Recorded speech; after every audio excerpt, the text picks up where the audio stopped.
Hello and welcome to the Hawks Nest live stream show with the man, the myth, the legend. Seahawks Brendon Nelson is back in the house, folks. He is making his epic return here every other week onto the channel. How is it going, my man, Brendon? It's going good, man. We are a week away. We're a week away from one of the biggest sequences in franchise history, at least in recent memory. Brendon, folks, has been locking himself in a room and grinding tape 24/7. He's not seen the light of day, and I think he said 9 days straight now. Hopefully he's eating and at least hydrating, but he is doing the hard work there to get into these guys as much as I'm trying to do on my end too. And we're going to again dive into it today. We're going to get into some things as far as certain prospect groupings and try to take a look at them, specifically the cornerback position and the nose tackle position, maybe touch on a little bit on defensive line in general with that. Off the top, I think we've got to do a little bit of a status check, Brendon, a little bit of where's your mind at right now, because this is, again, the first year in 10 years we've picked in the top 10, the first year in 10 years that we've had this opportunity to really get a player who could be this sensational out the gate with the type of top end. We've gone back and forth on a lot of different potentialities there, but we get a week out, Brendon. And I wonder with you, do you notice in recent draft history that you do seem to see with these top 10 picks especially? Let's not talk about the rest of the first round, but these opening 10 picks do get kind of slotted and determined and fitted and aligned somewhat prior to the draft, even up to like about a week out. Do they not? Yeah, although I'm not sure it's going to happen in this draft. Like, we are a week away, and we still don't know with a lot of certainty who Jacksonville's going to take at number one. Last year, we did. We had Urban Meyer standing 3 feet away from Trevor Lawrence at all times. Like he was That going was so to, weird. yeah, like he was going to like lick him if anybody got too close to him so he could claim Uh, him or something. that was such a weird why. Brendan's not kidding. Brendan's talking about the pro day where literally Urban Meyer stood, was a foot and a half from his face as he was making his throws, just looking him in the eye, man to man, just locking in laser focus. One of the weirder sights I've seen a coach do on a pro day. Right. But we don't have that this year. Like a couple websites, of course, it's still probably going to be Hutchinson, but it might not be. We usually don't have that. Even the famous Mario Williams Reggie Bush draft. I remember the day before it was announced that Houston would take Mario Williams. We knew for a fact going into that draft. Yeah. I don't feel like we have anything like that this year. Yeah, not as of yet. And I think the Walker talk, I've been thinking about it more and more, Brendan. I think it's real. I think the bulky aspect of it makes it real. That's the Yeah. thing that I was unpacking in my mind. Is I think that he's a size measurable guy versus, not that Hutchinson doesn't have some of that too, but Walker's got it in spades. And I think that ends up pushing that to maybe be the pick at the end of the day with him and his recent history, especially in San Francisco and the way he's drafted. Right. Well, okay. So with that, we are seeing, though, Brendan, you and I both a little bit of a commonality amongst all these mock drafts. Which at number 9 pick, you'd think you'd see a little more fluctuation here between the type of picks you're seeing us make by these pundits and analysts, but we're not seeing that, are we?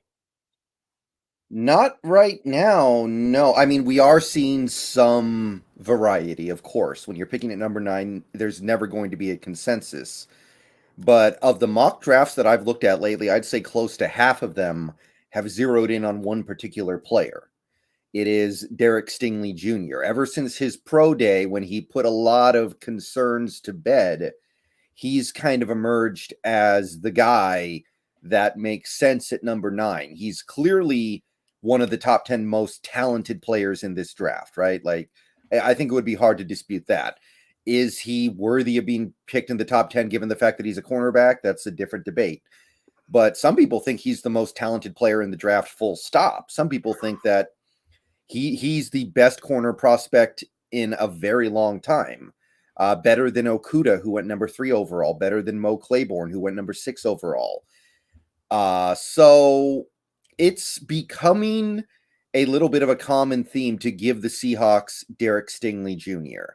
So given that we were going to talk about cornerbacks today anyway, that's not a bad place to start. No, not at all. And I the question I wanted to pose to you on this was Stingley. If he's able by NCAA rules in a weird alternate world to come out after his freshman year, 6 interceptions, just looks awesome out there, just a shut down, lockdown corner in every way. Where would he go in this draft if you didn't have the other 2 years of tape and the Liz Frank injury? I mean, given the fact that he would be 19 at the time, he might go number 1 overall because that's an asset that is going to last a lot longer than even a young rookie would. Like that's you're approaching like high school to NFL territory there almost. It's at that age, I don't know if he would go over Aiden Hutchinson, but I feel like he might. Mm-hmm. That age thing is very valuable, and that's something that I've learned recently, that teams really place a premium on the ability of a player to play 20 years instead of 17 years, or 16 years instead of 13 years.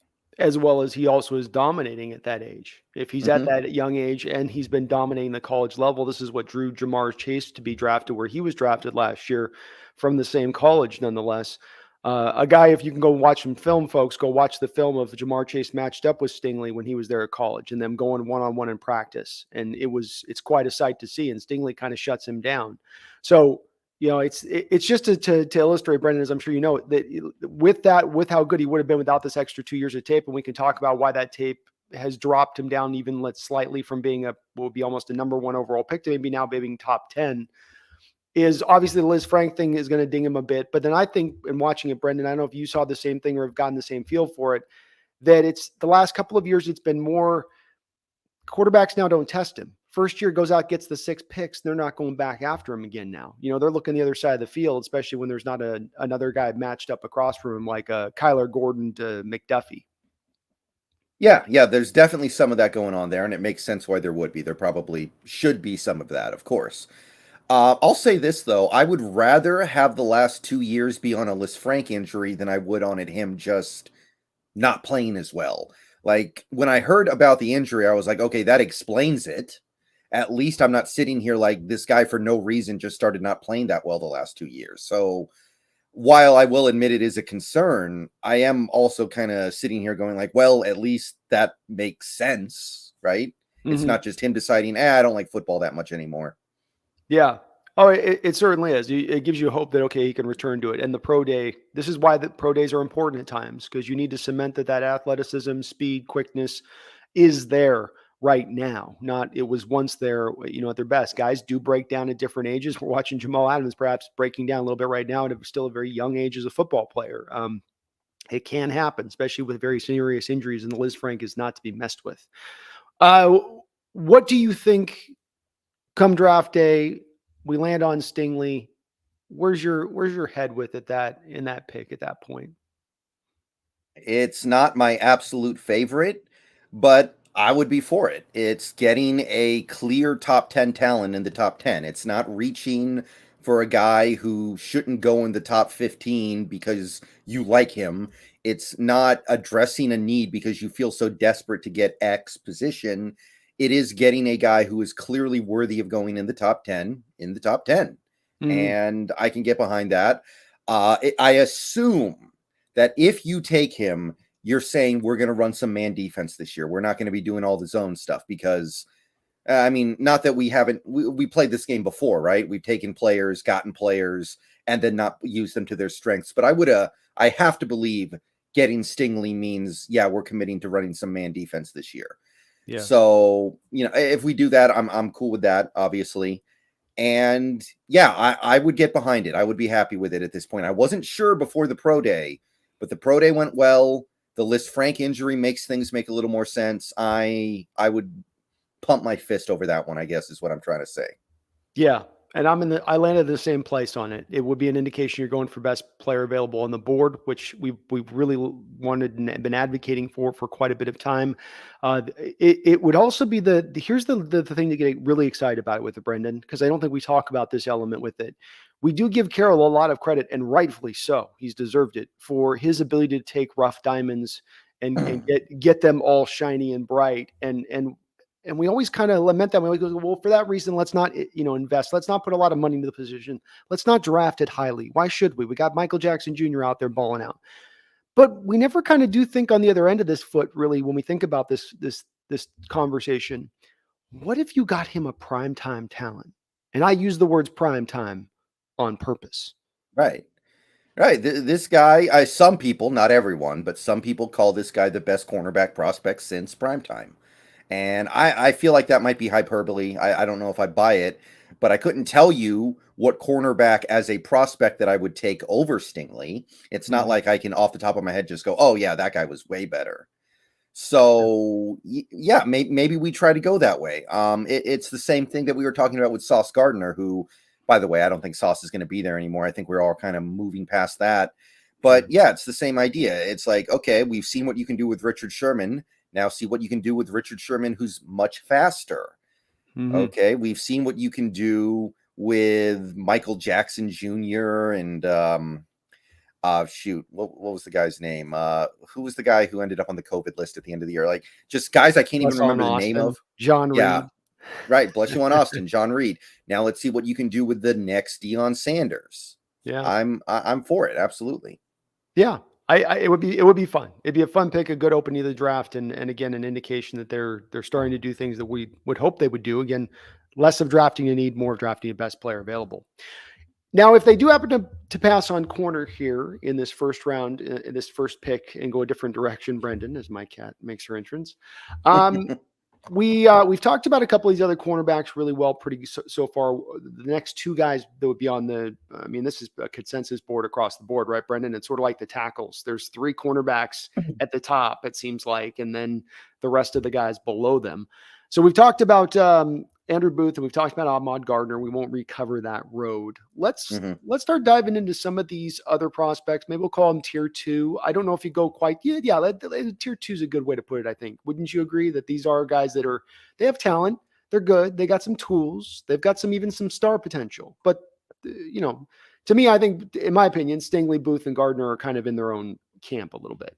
Well, when I was doing my big board work, I actually found that a lot of them think Trent McDuffie is in that tier, is in that top area. Every big board I looked at has him going in the top 25. I can't say that for Booth, by the way. Walter Football had him going 40th. A couple other big boards like Tankathon, PFF, and Sports Illustrated have him going just outside the top 25. So I think McDuffie might deserve some credibility as a candidate for number 3 corner in this draft behind Stingley and Sauce. Yeah. Well, I'll say this with McDuffie. The all you'd want there with the stats, not just on interceptions, tackles, that stuff. I'm talking about his coverage grade, his coverage in man, his just his ability on all that. Even his tackling ability in space is good for a guy that's undersized.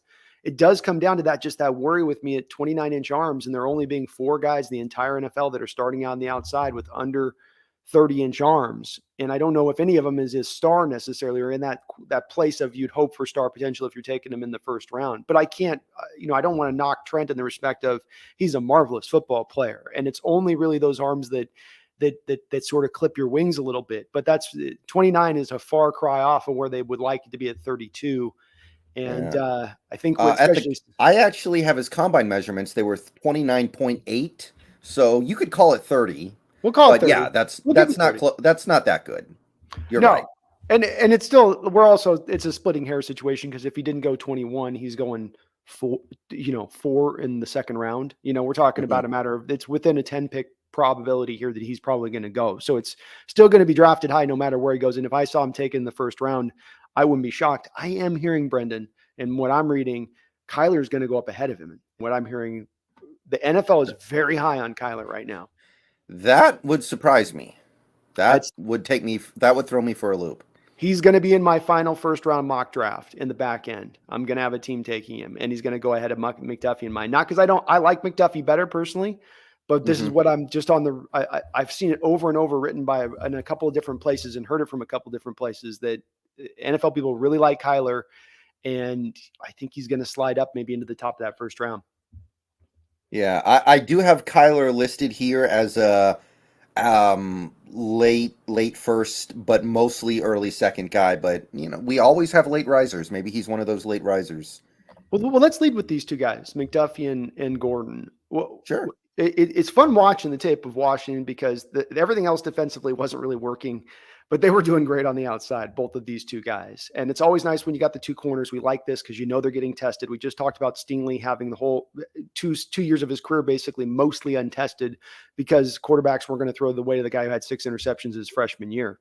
These guys get tested on the outside. Which guy do you like better? And then give me what's your kind of, breakdown with both of these two guys? I think I like McDuffie better. I got the sense that he was better watching them both play in college. I think that McDuffie was asked to do a little bit more, but I wouldn't be surprised if Gordon turned out to be better in the pros. It wouldn't shock me. I think they're both phenomenal prospects, obviously. What I wrote about McDuffie was basically he's very quick and agile. He's very aggressive against the run. When he's blowing into the backfield to make a play in the run, it seems like he's really comfortable and really solid doing that. He can play any scheme. He can play zone or man pretty effectively. The only thing I listed that I felt like he wasn't very good at was press. I felt like he struggled with press sometimes.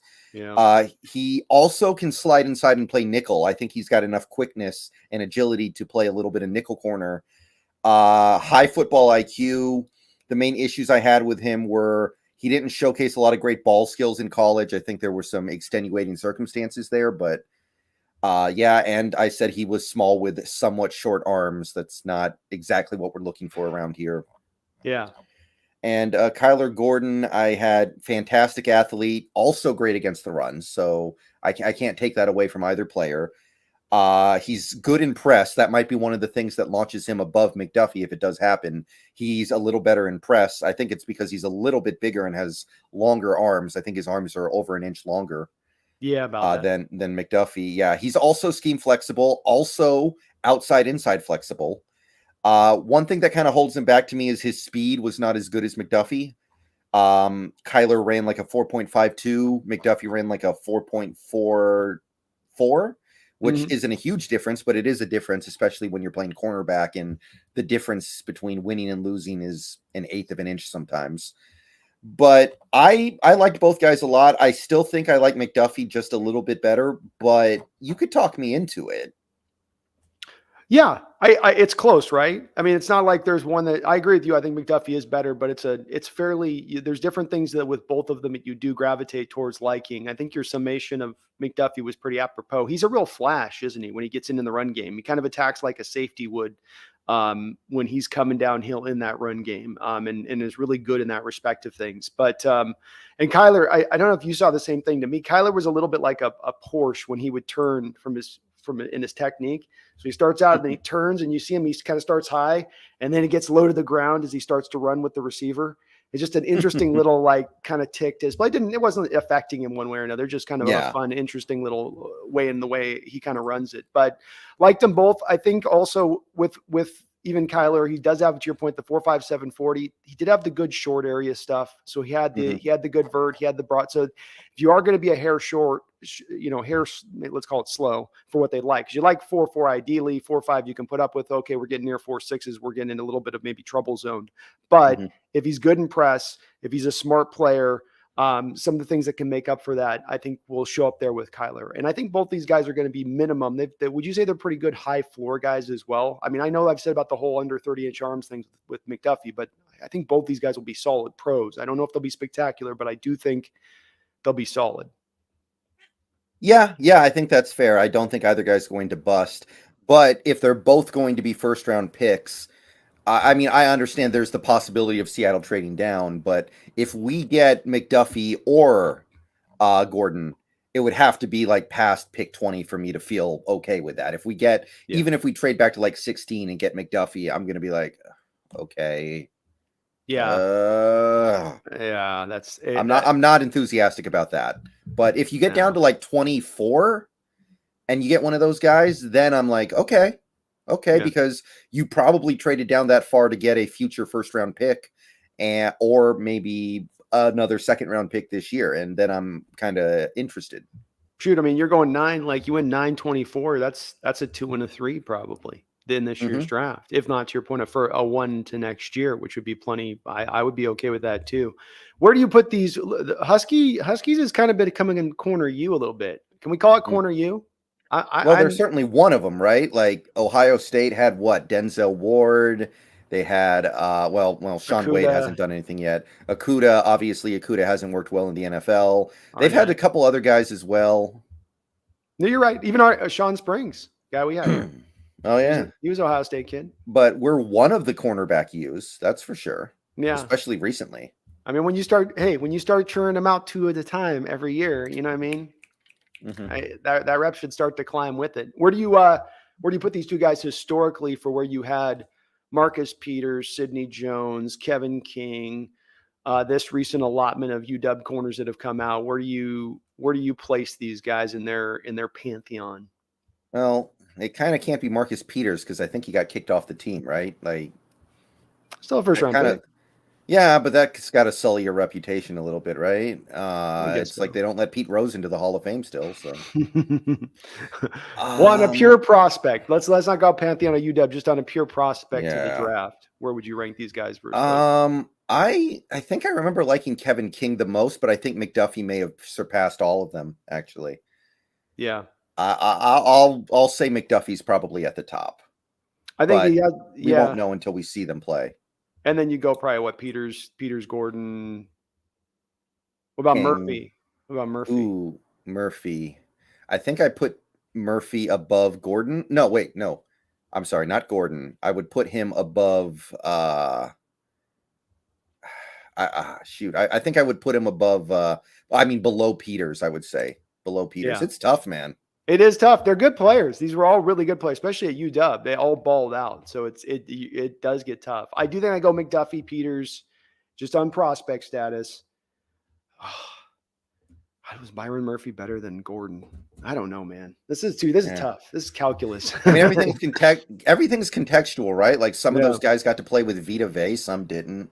Right? Yeah, I think so, yeah. True. A little more to work with maybe on the front four. Certainly these two guys didn't have a lot to have helping them out on the front seven this past year. Disaster. Yeah. So maybe we give them a little bit more bump because of that, because of what they were dealing with. But they're good prospects nonetheless. We like them a lot. If we end up with them in the, like I said, 20s or second round, even that'd be great. What's our next guy on our list here is an interesting guy here. I'm gonna give you my nickname for him. And this is a guy by the name of Kaiir Elam, Brendon. I call him the Moment of Truth Mangler. You know why I call him that? A Moment of Truth Mangler. Because he can't look back and look for the ball, but as soon as the ball arrives, he just starts beating the hell out of the wide receiver. And he just mangles him up. I mean, it's a better nickname than burnt toast for a cornerback, I guess. That's true. Well, and he sometimes is that as well. What did you think about Kaiir? All right. Well, he's got the height, right? He's 6'2", ran a 4.39 40. He's got the size and the speed. 31-inch arms, which is not great, but you can work with it. How long were Trent Brown's arms last year? Do you remember? Trey Brown was 30 and a half, I believe. Okay. So we've done this before. It's not unreasonable. Mm-hmm. And we expect Trey Brown to probably end up playing outside. So clearly we've opened our minds a little bit in that area. But he had 2 pretty good seasons at Florida, only 3 interceptions, but he did make 16 passes defense. So he was actually making some plays on the ball. Every big board has him either in the bottom of the first or the first half of the second. I believe he's related to Matt Elam, who was a former safety in the NFL for, what was it, the Jets? Was it the Jets? I thought Jaguars. Yeah, okay. Yeah, I can't remember. He might have been on a couple different teams, but I do remember Matt Elam. Good fit for zone and good fit for press. He's good in press, good in zone. He's a great athlete. He's very physical in his coverage, which is obviously something we like around here. He's got good hips.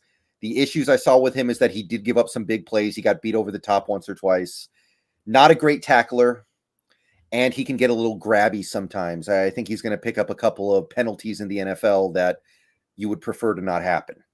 Yeah, he's getting away with that college experience these corners get of being able to be a lot more physical than they will be allowed at the NFL level. He's the guy to me, Brendon, that I think it's one of the corners I watch on tape and I go, this guy needs a Coach Carroll. This guy needs the kind of secondary coach who is going to simplify the game for him, take away all of the overthinking sometimes that he'll do at times where he gets in a different bunch of different areas with what he's doing his technique just isn't always clean and simple. He's just wild. You know, like you said, he's an athlete, he's fast, but it's not always clean in there. And a guy like Carroll will simplify things for him. He would be a fit here in the defense. You could do the man-based stuff. And we didn't talk about it when off your comment, but you are right. We are going to do man-based stuff. Hurts said we're going to run pressure packages. You don't tend to run blitz heavy packages out of zone. If you're running blitz, you're going to be running man on the back end. So you do need the guys to be able to do that. Kaiir will be able to do that. It's more of a, I don't knock him for the moment of truth mangler stuff. I like him, Brendon. I do. It's just that you have to, in the nickname as the acknowledgement, you aren't getting a guy that's going to turn back and find that ball and make the pick. He's going to do the Shaquille Griffin thing where the ball might be in the receiver's hands for a half second, and then he does the rip out move, where he plops the ball out of the hands just as it's coming for the catch, so that he doesn't have to track the ball at that point, right? He can just look at the man and then pull it free. But he's still a fun player, and he's the definition of a type of prospect you'd want back first, top a second, where 4.39 speed, prototypical size and length, and a great athlete who's got the pedigree to Brendon. This is the other part I think we should start to get caught up with a little bit and think about in the forefront of our mind with certain guys. Pedigree with these guys coming out. My father was this. My uncle was that. Tyler Lockett, DK Metcalf. Look across the board, Antoine Winfield Jr. You can go play after play after player in the NFL right now that has a pedigree of their father or uncle playing in the sport. And they've got a little bit of that jump start, that little bit of kick ahead to be able to get to the pros and maybe be a little more pro ready, maybe be a little bit better, quicker to get to their ceiling at that point, because they do have already maybe some of the, what would you call it? The essentials worked out, ironed out. Yeah. I mean, that makes sense. And the Seahawks, I think, have shown a history of liking players like that. A decent chunk of the time. I mean, it's not like they're building the whole team out of those guys, but seems like that's something that they're interested in. So yeah, I definitely have that in mind. Somebody in chat, by the way, said Matt Elam played for the Ravens. Oh yeah, he went over there too. I think he was drafted by the Jags. I think you might even be right too, where I think he bounced between like 4 or 5 teams. I think before he's other. I just remember him. He was one of the taped up on the finger guys.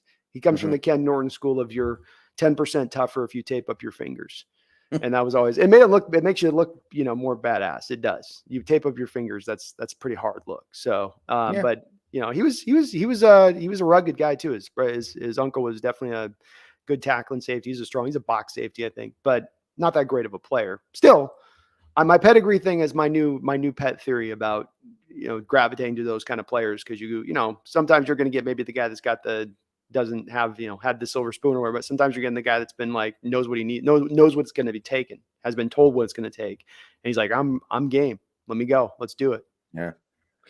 Yeah. So Kaiir Elam, if we don't go corner in the first and he's still there at our second round pick, that might be a pretty good solution. That might be a pretty good way to address that position in a big way without spending your number 1 pick on it. Game.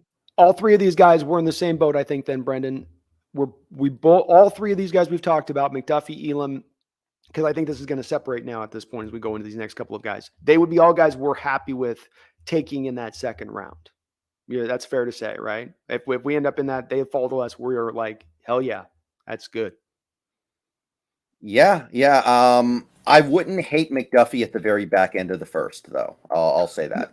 No, all those guys too. I would say that, yeah. McDuffie, I was saying it like if we just sit on our picks, if we just sit with where we're at right now, picking in the second round, we can't move around, and we're just, we end up at that point, that we'd be happy with that. And the reason I say that is I think the rest of the guys we're going on this list are going to be guys we're looking at. I'd maybe be better later in the second round if I can trade back for that guy, or third round, or so on and so forth. But let me see where let's see where you land on this. Our next guy up is Roger McCreary, a guy that's got a lot of people love Roger McCreary, Brendon. A lot of people, but you and I are not as high on him, I don't think. Yeah, I mean, I scouted him because he's a big deal prospect and people are going to want to know, but it doesn't make a whole lot of sense, right? He's got not even 29-inch arms, 5'11". Seems like he's going to be a good player. He's a really good athlete. He reacts very quickly to things. Great tackler, which you wouldn't expect for a guy of his size. No. He's always close to his guy in coverage. Like, he never gets beat so badly the guy's just wide open. So he's always able to either disrupt the ball at the point of contact with the receiver, or at least limit yards after the catch. He can play man or zone, outside or inside, so he's got extreme versatility. He showcased some pretty good ball skills. He's got 6 interceptions in 3 years. And I even have one big board that says 2 big boards have him in the first. I just don't know if I see the fit. He's got really short arms, and he himself is not tall either. So I'm not seeing it. But good player. He'll probably be good somewhere. Yeah, I mean, he's going to have to go to the right scheme. I think you're right. Man-based scheme and almost no zone is what I would say is best for him. Anything putting him into zone is going to be Troublesville. And I just get him in a man blitz heavy scheme where he can just be physical and get up in the guy's grill and just ride him out down the field. That's where he's at his best. Back pocket type guy, like you said, stays close. He's got skill. He's good tackle. He's a dog on the football field, but he just not remarkably fast for being undersized. And again, those short arms are going to be, I think, an issue for him. And they are at times at the catch point. He does, again, he's a lot like Elam, but he does it almost because he has to. He can track the ball. It's just that he does the mangler stuff because of the fact that he can't reach. He has to mangle by necessity. Right. But I think this guy's not going to be a fit for Seattle. We would be very shocked to see him as a guy that they end up them. If we take him, that means that Carroll has no power in this organization anymore, I guess. That's true. The Carroll cornerback model is truly dead at that point. And props to DJ Reed, who's probably ushered in this new era if we start to go with shorter corners, because they were rigid on that stance. You would only be selected as a short, small-armed guy if you were playing the slot for this team, a la Ugo Amadi. Not if you're going to play the outside. And maybe they're starting to make a little bit of an exception to that rule, which is interesting if that's the new leaf that they're turning over. But I would be surprised, Brendan. That one would catch me way off guard. We got one of the more toolsy guys up next. This is a guy that's got a lot of people excited after the combine, blistered the combine. He's got the prototypical size of a Seahawk corner of the past. And this is going to be Tariq Woolen. Where did you sit on Tariq Woolen? Fun tape to watch. Where were you at with him?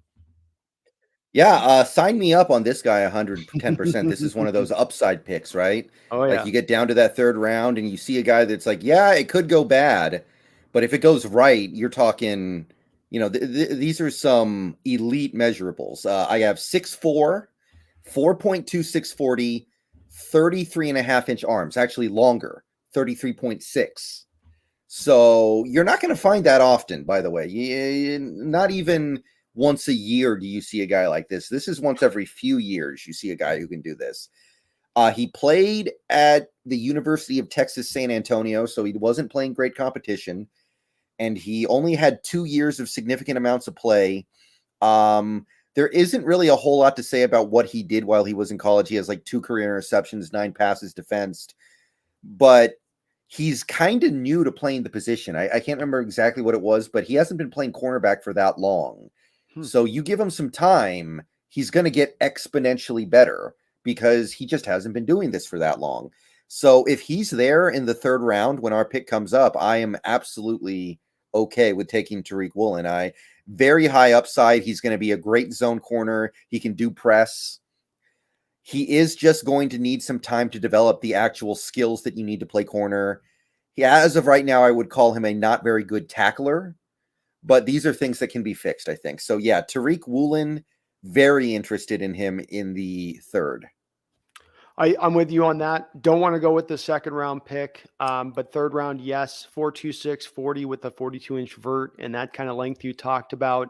Oh my gosh, sign me up. Along with, again, playing the zone-based scheme with some press stuff in there. He did a lot of cover 3 stuff in that defense. A lot of just bailing out to the deep side, keeping it clean over the top. I think that's going to appeal to Coach Carroll when he sees that on tape. Sees that the kid's never getting beat over the top. Now, on the other side of that is he is giving a lot of the stuff up underneath because he's being so fundamental in his I'm not letting anything over the top stuff, where it's like, trust your speed a little bit more, get a little tighter in on those zones. You've got the ability to make up and get back there if you have to. But nonetheless, he keeps it clean over the top, is a work in progress. Like you said, the level of competition is going to be a question mark. That's going to be kind of a common theme here, Brendan, is these guys from round 3 on into 6 and 7, a lot of small school guys. Just happens to be that way this year. So it's going to take a little bit more imagination with some of these guys as far as really doing the projection thing to where you're going to fit them, Oh, you're muted. Muted. Sorry about that. You're good. I actually saw a mock yesterday that gave him to us in the second round, which I wasn't so sure about. But I will admit, even if we did that, I wouldn't love it, but I would be excited because the upside is so high on this guy. But hopefully in that third round area, he's around. And then, yeah, I'm all over that. Yeah, I'm not gonna cuss out if Carroll makes the highest cornerback selection he's made in 11 years with Tariq Woolen in the second round. I Mhm. will have a part of me that doesn't understand it, but I'm going to give him the benefit of the doubt at that positional group. There's other positional groups I do not give that same benefit of the doubt to this organization, but this is Yeah. one of them that I will. It remained true. It remained strong even to last year, where they can get guys that are lesser, that are just off the street, that are lowly drafted guys, and they can make it work in this scheme. Even last year, in the case of times, them not having a vital pass rush to pair it with. So I won't love it, but I'd understand it. Yeah, All right, so Yeah. we got Fair. what was my other thing? The one thing I like about Tariq Woolen too that he does with that speed, Brendan, he really makes up at the last minute too, to where he drapes across that receiver when that ball's coming in at that moment of truth. Rather than being a mangler guy, he's a guy that drapes with the speed. He has the makeup speed to get back into the Mhm. action, and really, even if he can't locate the ball, he's just going to take that length, and I can blot out the sun body, and you don't even see where the ball is coming in at that point. So it's kind of a weird little skill he's got, but that was the other thing that jumped out to me. Next guy on the list here, another outside guy out of Tennessee, Alontay Taylor. Where are Yeah. we at with Alontay? Yeah, the Field Goals current mock draft iteration actually has us taking Alontay Taylor in. It was either the third or the fourth. I can't remember. I Mhm. think it was the third. But yeah, he's a lot of experience. Played a lot of football at Tennessee. He was there for 4 years. Only 4 career interceptions, so the ball skills are not everything you would want. But he's got good instincts. He's a good athlete. He plays very physically. He's good in zone and he's good doing press. So you want to run that kind of stuff. He's going to be good at that stuff. But he can also do some man. And as we all know, supposedly we're going to be doing both this year, zone and man. So these guys who claim to be able to do both are going to be extra valuable. Excellent when he's allowed to drive forward and play downhill, I think, as well. Mhm. He's not the best tackler, and good route runners are going to give him problems in man coverage, but that's true of most Mhm. cornerbacks. So I don't know if that's a huge knock against him. But yeah, Alontay Taylor, there's nothing here that is overly sexy to me other than maybe the 4.3640 time. Mhm. But it's kind of like you call it the meat and potatoes pick. Like he seems like he'll be good. Yeah, and he's another guy like to me with Tariq Woolen. If I go third, I'm okay with it. I wouldn't be as happy in the second round going there if they were to pull the trigger there. He is another one in the Seahawks prototypical mode, like you said, with the measurements, 6 foot. He's got the 32 and I think 1/4 inch arms, so he hits the pedigree of what they're looking for right there as well. Nearly I think a 10.8 broad, so a very good broad jump as well that he paired that with, which shows short area explosion. I do like him remarkably more better in zone than I do in man. Though he did both, I just think he's way more Yeah. natural in the zone element. The thing that I think will be, I've got the unique thing that might draw him to Seattle, I think, more than anything else, Brendan. And that's with every guy that on this draft, I'm trying to put a sort of a patented move on them. And with him, I've got his patented move of his ability in zone to slide from one responsibility to the next seamlessly. And this has been a trait that we've seen with our defenders get fooled on so often recently. But they'll play zone with the first responsibility, they get taken out of the zone, somebody comes right in there and fills the gap on his own because the guy's he's on his first responsibility. He can't do two things, chew gum and walk at the same time. He can't go to the first and then slide back to the second when the guy and then let that guy go, right? Pass him through to the next zone. This Mhm. guy, I call him the flood zone killer. And that's what the Rams, of course, have been destroying us with recently over and over again is these flood zone concepts where I'm going to run one guy out of the zone. He will not be fooled. He will not take the cheese. He will be a guy that will fall off that first receiver or corner or tight end in space and then go back to the second responsibility and figure out what they're doing. He's really smart with that 4.36 speed, which usually you get the 4.36 and they're going to be the rough, rugged, raw guys, but he's got the intelligence and the know-how to go with it. And that might draw them a little bit, being that that's been just decimated our defense, especially against the Rams in recent years. Yeah, yeah, I could get behind that. When I saw that mock draft have us take him, I was like, okay. I would definitely not be happy if it's in the second round, though. It needs to No. be third round. Yes. But I got no objection to that. He's a good player. Interesting guy. Let's go with next guy here. Mario Goodrich, 6-foot corner. What do we think about Mario? Very slight of build, this guy. He's 6 feet tall, but he's 176 pounds, so he's got to eat a sandwich or something. Kind of annoying because he's also not super fast or super long. He ran like a 4.52, 30.6-inch arm, so a little shy of 31. Only played 1 full year at Clemson, but it was pretty good. He had a couple interceptions, 9 passes deflected. You're probably looking at like a 4th, maybe 5th round pick on him, if I had to guess as of right now. So you're getting down into like that sleeper territory where you're just kind of throwing darts at a dartboard here. But overall, he is a good athlete. He's good in press. He's good in zone. He's really good jamming at the line of scrimmage. He's very good at disrupting a receiver trying to come out of their break. He's a smart player. He's great against the run. At the very least, he will be a star on special teams. He was excellent on special teams at Clemson, but not much of a man defense presence. His speed is not very good, and he only has the 1 full year of experience at Clemson, so we don't have a ton of stuff to go on. But I mean, there was nothing overly sexy about him, but he seemed fine to me based off what I saw.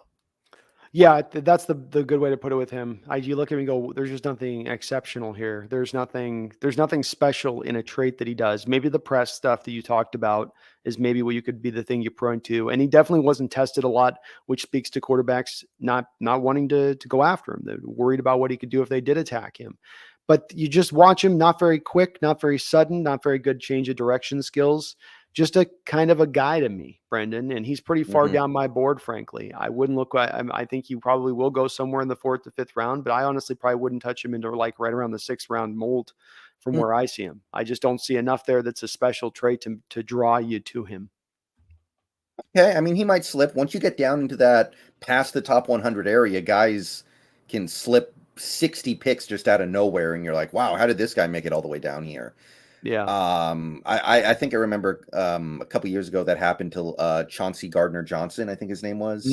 Just like he was a guy I was looking at pretty early on, and then he just kept falling and falling and falling, and I think he ended up going in like the 4th. So it happens. Yeah, well, hell, Stone last year going to the draft, foresight. A lot of people had projected 2nd, 3rd round territory prior to the draft, and then you end up getting him in the 6th round, which knocked a lot of people's socks off with that one, where they're like, "Wow, I didn't think he was going to go down." A lot of pundits on that one, guys that cover the draft. So it's definitely can be a crapshoot once you get past 3rd round on. It's kind of anybody's game, and what is your flavor you like better than the others, Right.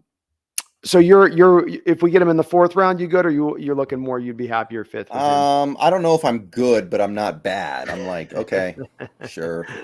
Again, you got to give Carroll a little bit of leeway with the cornerback stuff, since it's one thing that he has done really well. It's true. It is true. I can't argue with that aspect of it.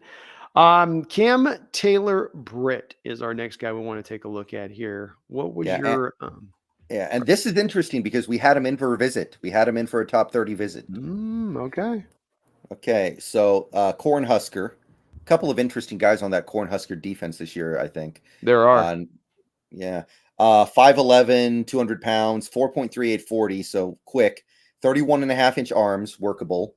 Played 3 years at Nebraska. Let me pull this up here. 5 interceptions across 3 years. Made a decent number of plays on the ball.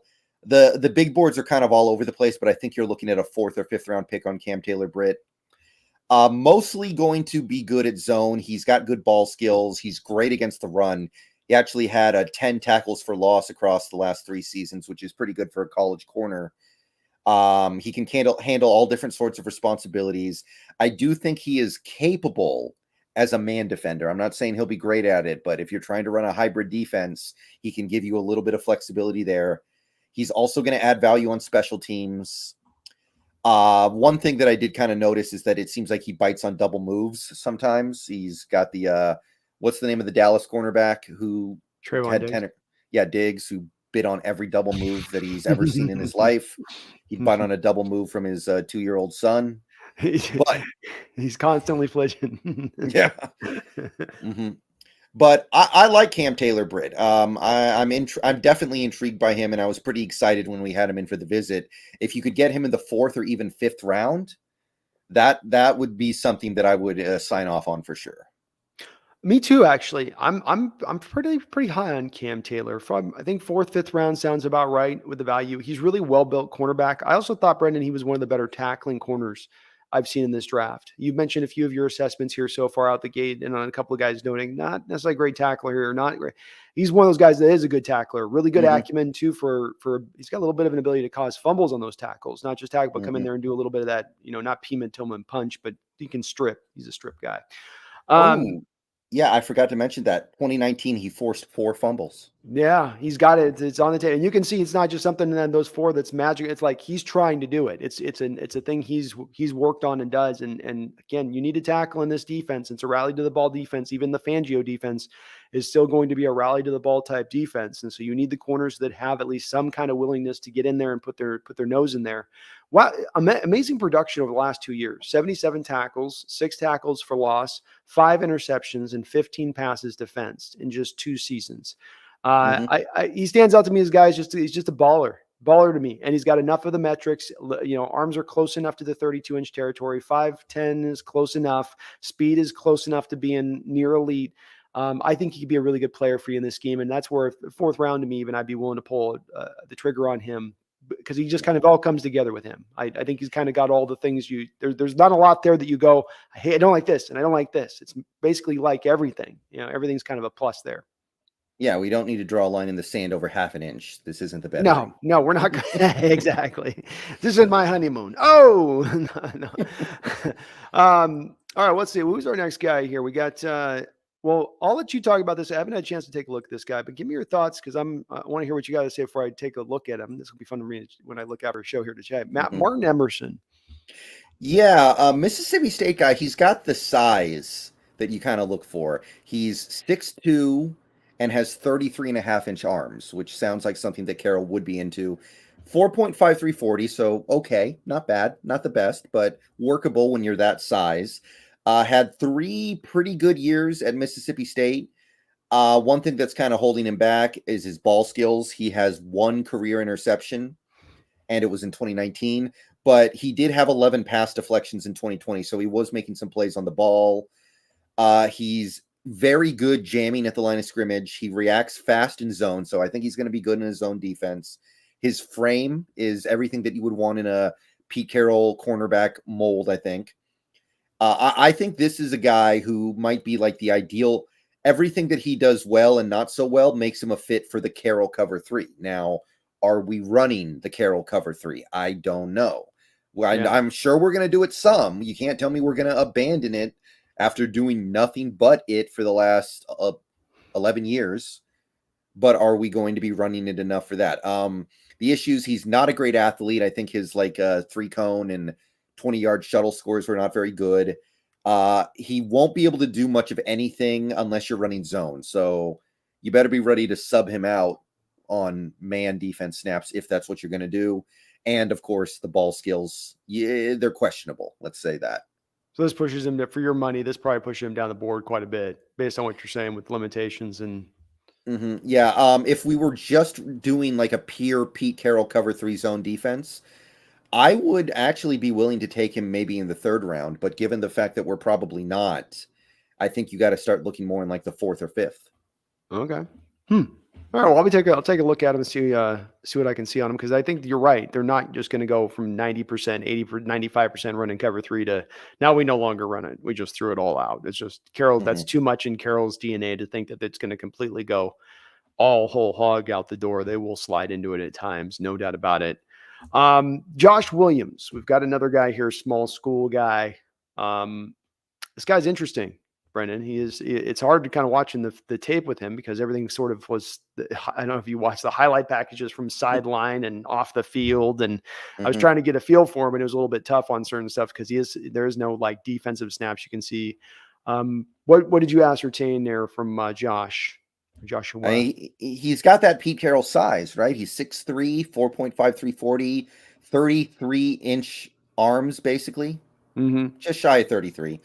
Only played 2 seasons, 5 interceptions though. A lot of ball skills on this guy. This guy made plays on the ball across 2 years, 5 interceptions, 19 passes defensed. Even though he's playing at Fayetteville State, he does look like he's going to get drafted probably, I would estimate 5th or 6th round. And you get him down in the 5th or 6th round, that's something I'll sign off on. He's got great length. He's an all-around decent athlete. Good, very good ball skills. Like I said, he's physical.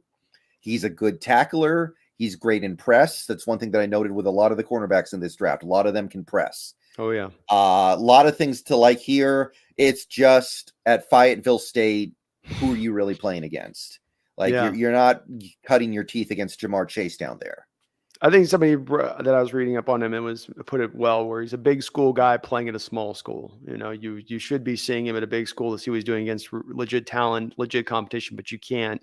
And he's just out there, man amongst boys in every way. He did a good job. I don't know if it'll translate. He's a real good baiter. He can pull back off in coverage and just sort of set the hook there for the quarterback who thinks, oh, that's open, and then drive on the ball really well. Despite his size, being a bigger guy, usually they're not drivers on the ball where they got to change that direction, but he does it really well. Could be the one trait that elevates him up some draft boards, though. To me, again, I didn't have enough tape of him I could really watch to necessarily get for sure where I would put him. And man, it is hard on these small school guys at times when they're just dominating the competition. You're going, yeah, you're not going to be able to do that. You wouldn't have been able to do that if you're playing in the SEC or the Big Ten or even the Pac-12. Say nothing of not being able to do it at the pro level. But right. I did like his, again, 6'3", 4'5'3". You're right. The arms are legitimately 33 inches. I mean, we talk about being a good press, not a good press guy. You mentioned Trent McDuffie earlier. Those short arms aren't just things that inhibit you as far as at the trying to make catch on the ball or trying to high point a ball over a 6'3" receiver. It also inhibits you in the press. Because if you have longer arms, you're going to have more of an ability to press because you're going to get your arms onto the receiver before he can get his arms onto you. And that means that usually you're going to win in that matchup, just like leverage wins. But this guy's got that. He is interesting with those kind of skills there. But like I said, Brendon, I think you are going to need to see a guy who can do some multifaceted things from the corner position, run the equivalent of the full route tree now, like you'd say about a wide receiver. Now we're going to need from our cornerbacks. Yeah. I think we have a super chat real quick before we move on to the next guy here. Byron D. Thank you, Byron D. Appreciate you. He says, how's our front seven? Who's good? Any replacements? You take this one, Brendon. Yeah, we actually covered mostly front seven stuff last week. In my estimation, we could use one more inside and one more outside linebacker. And I think we could stand to add a defensive end. Other than that, I think we're in pretty decent shape. I would like a long-term nose tackle, but in the short term, it's fine. Mm-hmm. And we also kind of need a feeling out. We also need to feel things out. We need to see about Poona Ford. Can he play in the 3-4 or not? We're going to have to see it to find out. Yeah, you've got. I think to see it and find out's the proper way to put this. You have Shelby Harris, Quentin Jefferson, Al Woods back, Poona Ford. What are they doing with Brian Monet? When Brendon mentions the linebackers, that is the component of this defense in the front seven that you need to address right now, middle and outside. Cody Barton cannot rock the middle. And we need to get somebody that can stand up on the other edge, on the blindside edge and rush the passer. Mm-hmm. But I do think zero tech is important. If they can land a guy, especially an upper level guy like a Travis Jones in this draft, that'd be amazing. But you could also roll with what you've got because that's where they put the investment. Wusu got paid this offseason. I mean, you've kind of stacked a good amount up in how much you've allocated resource wise to that front seven. So. I certainly would like to see more top end talent when you're there. I mean, they're doing a little bit of strength in numbers, Brendon, with the front seven as it stands right now. Certainly as we go in the future, more of maybe trying to find maybe a star or two, God forbid. Yeah. But thank you, Byron D, for the super chat. Very kind of you, man.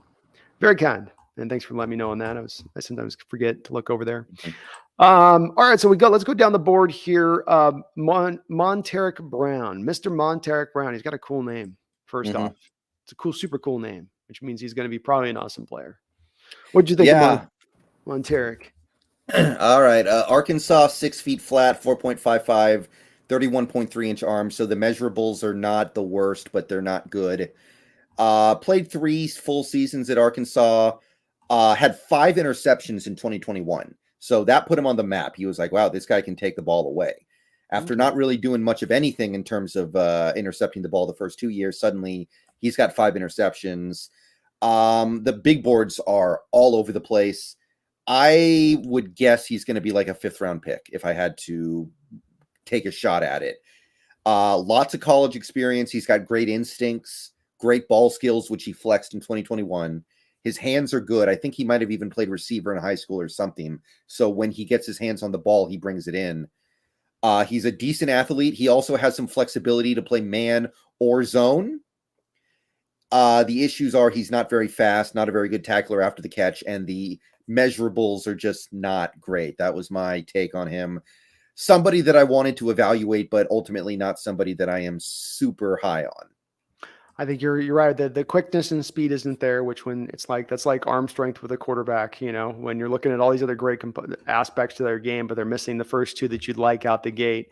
I felt like he sometimes ran the route better than the cornerbacks in watching the tape. Like and maybe that's that receiver background. He certainly has some of the better ball skills you'll find in this draft. I think as far as just, he has that keen ability to know when to turn back, look for the ball, locate it. And that part really jumped out to me versus some of these corners, like we've been talking about, these, be it, Woolen, the moment of truth Draper, or Elam, the moment of truth Mangler, these guys that aren't guys that can turn back and look and find that ball. And he does it really quickly, as early as anybody in this draft. But there is a little bit of lack of tackling there. You got to wonder in a division where you have got a lot of yak guys as it currently stands, guys like Debo with San Francisco, if he remains there, or of course the Rams with all of their yak guys. You need a guy that can take a guy down after the catch, and he has a lot of missed tackles after the catch in the tape that I did watch. But boy, Brendon, he definitely has that ability to stay at that receiver, run that route, and then turn back for the ball, which if he can really transition that into the NFL with him, that is a skill set that could allow you to get more interceptions than he might normally be allowed to get because of the fact that he is inhibited by his, size speed quotient. Fair enough. All right, let's see here. Let me go to Jack Jones. I want to talk to you about this guy. He was a fun guy to watch on tape for me as well. What did you think about Jack Jones? Well, once again, the measurables for a Seahawks corner are not really there. He's 5'11", 31-inch arms, but you can get around that. It's not the worst. Very small, 5'11", 171 pounds, 4.51 40. He missed a lot of time in college. I think he suffered some pretty significant injuries. He missed basically all of 2018. And then, of course, 2020 was the COVID year. All the Pac-12 players got completely screwed up by the COVID thing. Yeah. Which that really crops up when you start trying to evaluate players in this draft, by the way. It's like, wow, that guy missed a whole season of growth and tape. Oh, it's brutal especially when you're looking for the vital tape of, I need a little more to look on than just what I'm seeing off this small collection of games here. Or should they get injured midway through this last season? And you're like, well, okay, now I've got no last year's tape. I only got 6 games this year. What am I to make of that? But the thing that really draws you to Jack Jones, 10 career interceptions in 3 seasons played, basically. So really, really nice ball skills. He's an excellent all-around athlete. His short area quickness measurables were good. He can fit in zone and man. He's got great reaction time. He's speedy enough to cover receivers deep down the field and keep up with receivers on vertical routes. He's got great hands. He puts high effort into his tackling, but because he is somewhat small, his tackling is still not great. It's like the spirit is willing, but the flesh is weak. One of those deals. Yeah. Also, not good in press. Not ever really going to do a whole lot of damage as a press corner. I'm seeing him as like a 5th or 6th round pick. I'm not opposed to it at that point, of course. But the measurables give you pause, but those ball skills, I don't know if any other corner in this draft has 10 career interceptions.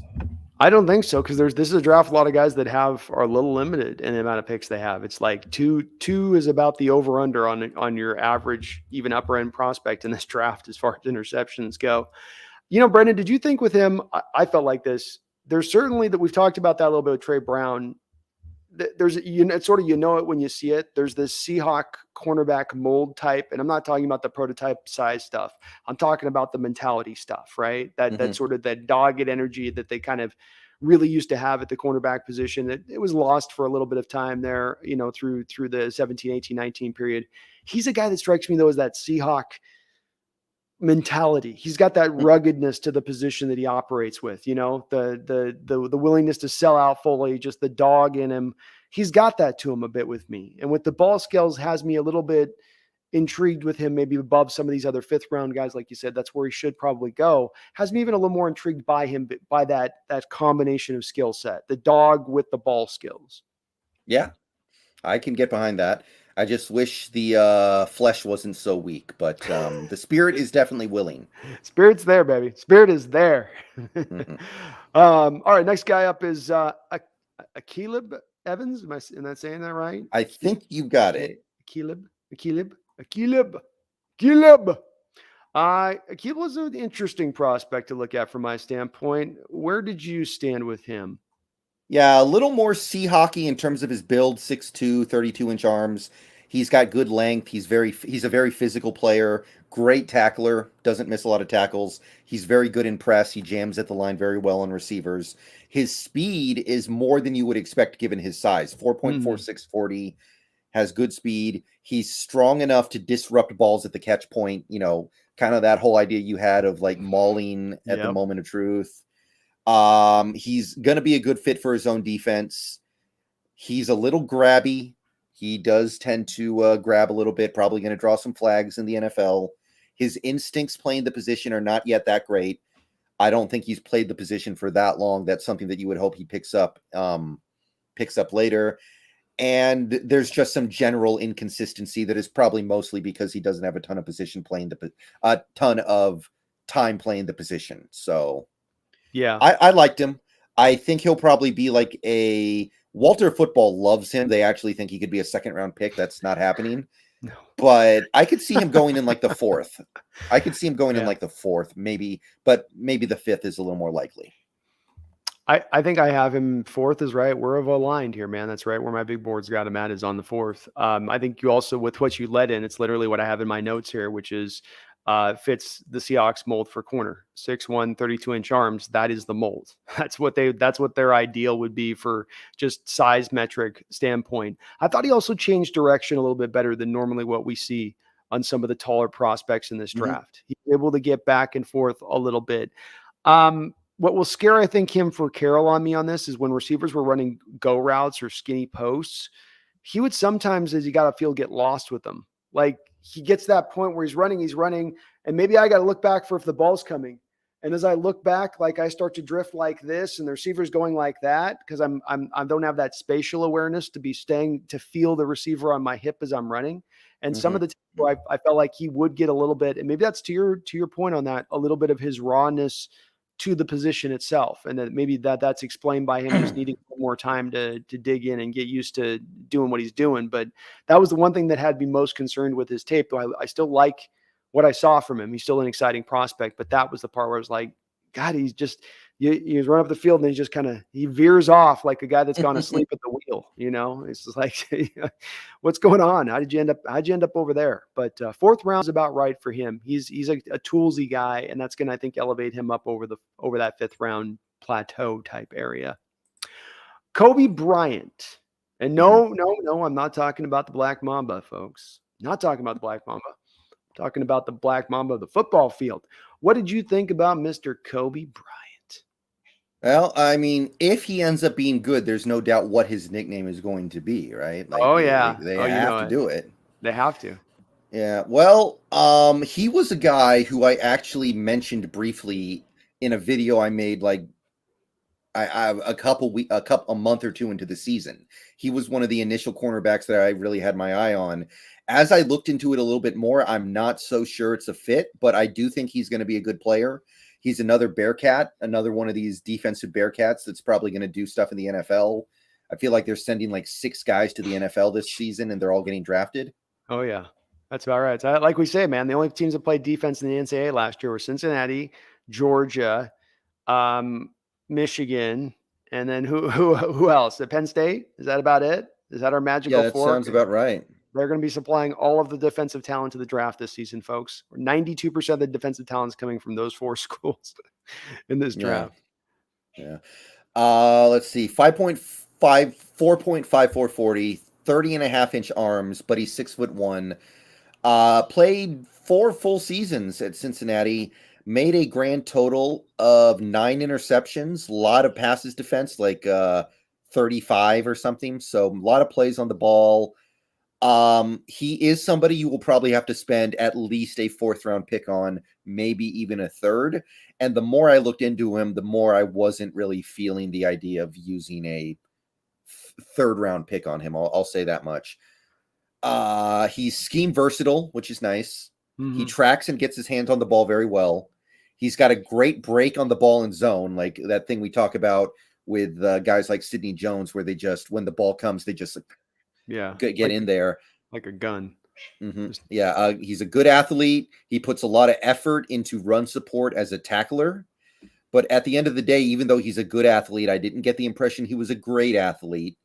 And while the spirit is willing as a run tackler, the spirit also needs to learn how to tackle better in terms of his form. And I do feel like he let some tackles get away from him because he just needs to work on his actual technique. And the shorter arms makes you wonder if he's even a possibility here. But Coby Bryant's good. It sounds like you're going to have to get him in like the 3rd round, and I'm not really feeling that. I'm worried. He's a little bit of from your standpoint on that. That's what worries me about him, because there's a little difference in the way we look at this 3rd round, 2nd round, 4th round versus looking at in prior years, where you're at the back end of those rounds. So you're like, oh man, there's 23 teams ahead of us in this round. They're going to eat through the good players that are remaining, and then we're not. Whereas when you're at the top of the rounds, it doesn't just help you up in the 1st round. It also helps you into 2nd, 3rd, and 4th. And so if you're talking about taking Coby Bryant at the end of the 3rd, yeah, that makes some sense. But at the top of the 3rd, when there will be some very David Ajabo, what if he was sitting there, and you're making the decision of going for David Ajabo or grabbing a guy like this, it's one, you don't want to pull that trigger there. I did think he had very explosive lateral movement for his size, which was unusual. I thought you're right about the tackling. I just wrote down average tackler in my notes. Not really a lot there. He did do a lot because of, obviously Gardner did this a lot. They ran a lot of cover 3 there at Cincinnati. Mm-hmm. So he has a lot of familiarity with running that deep zone stuff and being very comfortable with it. So that could be something with Carroll, with his measurables and his metrics that draw him to, especially with having some of the ball skills you talked about with the interceptions he's had over his career. They might put all that together a little bit, which causes him to be taken in the 3rd round. But I'm like with you, so much better in the 4th. So much better in the 4th than at the top of the 3rd. It just feels better to say, and it feels better as far as if that's where you're getting him. Right. It's a good player, though. Good player. Mm-hmm. Next guy up, I'm going to go through a couple of these that we didn't talk about. Zion McCollum. So I'm going to go down a little bit on the list here. I hope you don't mind. Zion. Well, yeah, this is maybe the most interesting guy to talk about. Oh, I love this guy. Mm-hmm. By the way, things are going very well in T-Mobile Park right now. I don't know if you're keeping an eye on it, but I wasn't watching. No, what's happening? We put up a 5 spot in the 1st inning. We're rolling. Absolutely. Mariners are rolling. I love it. Yeah, it's fun. World Series. We're about to do it, Brendon. I don't know. The MLB needs to crack down on the Dodgers and their absurd, obscene spending habits before that becomes a realistic possibility. But it's fun right now. That's what matters. Or our owners just need to open up those purse strings, baby. You guys have been sitting on that cash for years. It's time to open it up. We're going to pack that. We'll pack that stadium. We know that will. Yeah. Those fans will return to that stadium if you put the right product out. So just go get a couple guys. Let's go get a couple pieces. Yeah. But yeah, that's awesome. 5-0. Hell yeah. All right. Williams. Zion McCollum. Zion McCollum. He's got an epic name to begin with, so that's always a good start. Yeah. Did he benefit from the combine more than any other player, you think? Because I think he was going to be lucky to get drafted before the combine. I was not seeing him anywhere. Yeah, you're probably right on that. He's neck and neck with the other guy we talked about, Tariq Woolen. I think both of those two guys are probably in a similar state, but he absolutely blew the combine apart with, almost every one of his testing scores. So yeah, that vaulted him in a way that was unusual. Okay. So 6'2", 4.33, 6.483 cone, 3.94 20-yard shuttle. Those might be the best times I've seen of any player in this draft, period. Yeah. I think they might be literally the best. I have not seen another sub 4-second 20-yard shuttle outside of his off the top of my head. What was his weight? 199 pounds. Jeez, he's doing that on 200 pounds. Okay. Yeah, 31-inch arms, not the best, but that can easily be overcome. Yeah. Let's see here. He played 5 years of pretty extensive college football. Unfortunately, it was at Sam Houston State. Yes, that powerhouse. Yeah. Over those 5 years, let me see here. He had 13 interceptions. So we did actually find another guy who had more than 10, but he needed 5 years to do it. So a lot of plays on the ball. He actually forced a lot of fumbles too. It looks like he forced 6. Yeah. Had close to over 40 passes defensed in his career. And after the combine, there's some buzz he might go in the 3rd, but at this point, I think you're at least looking at a 4th round pick because the measurables are so off the charts. Yeah. Fantastic production across 5 years. He never allows an easy catch. Even if you're going to catch the ball on him, he's not going to make it easy. He can stick with his man. He's willing in run support. The main issues are his tackling technique needs work. As a man corner, I don't know if he's ever going to be able to do that. And the competition he played is just, it's bad. So it's hard. It is tough. You also mentioned too, he had the almost 40-inch vert. I mean, just every one of his measurables were just amazing on that. And again, 13 interceptions pairs with 6 forced fumbles. It's kind of like he has magnets in his hands watching the tape. The ball just seems to kind of find his mitts. Good tape. I didn't think it blew me away. I'm a little worried, like with Woolen on this one, Brendon, that this is a guy that gets drafted around ahead further than where he should because of measurables alone. And I really don't like doing that. Measurables can cement something off what you're seeing with tape, but there's not a dominating aspect into either Zion McCollum's or Woolen's game really in what you're watching on tape. It's good tape. It's definitely guys getting the better end of it versus the receiver that they're up against. But again, in McCollum's case, that lesser competition has to also factor into that. How do you extrapolate that on to when now they're going to take 2 steps up in competition? What are they going to look like in difference of that? Boy, if he goes up in the 3rd round, that would be that would be too far high for him, Brendon. It'd be too far for him with his tape. It's just, he's just not quite there, man. But he's hyper aware in zone, man. And he's willing as a tackler, to your point. There are other elements to it. It's not just the interceptions. There's stuff that he does that is a good skill set. But you're taking all of the tools here with this one. You're going all tools if you're taking this pick in the 3rd round. 4th round, I'm good there. It's another one. 4th round, yes. Yeah, we're good. It's like Coby Bryant. Yeah, we're good right there. But boy, 3rd round, that'd be kind of a surprise. Oh, you're muted. Muted. I'm sorry, I keep doing that. You're good. No worries. If we got him in the 3rd, I wouldn't be happy about it, but I couldn't get mad about it because his intangibles are so exciting. Yeah. But yeah, you're right. You probably shouldn't, but that doesn't mean you don't, I guess is what I'm saying. As you said too, we're going to give Carroll the benefit of the doubt here to a degree on cornerbacks. Like, there might be other positions. This would be a position we would, because I think he's got a track record. And if he takes a guy in the 2nd round, that's the highest he's taken. Even if we take in the 3rd round, Brendon, if we take a guy in the 3rd round at the cornerback position in this draft, that will be the highest that they've selected a cornerback in 10 years. So they've seen something they like at that point, because this is not a position that they will tend to bite on in that way. Even when they have very talented guys that they have in front of them, you would think that might entice them. Right. All right. Next up on our list, this is another guy that I like, is Jermaine Waller. Virginia Tech, the Hokie. All right. Yes.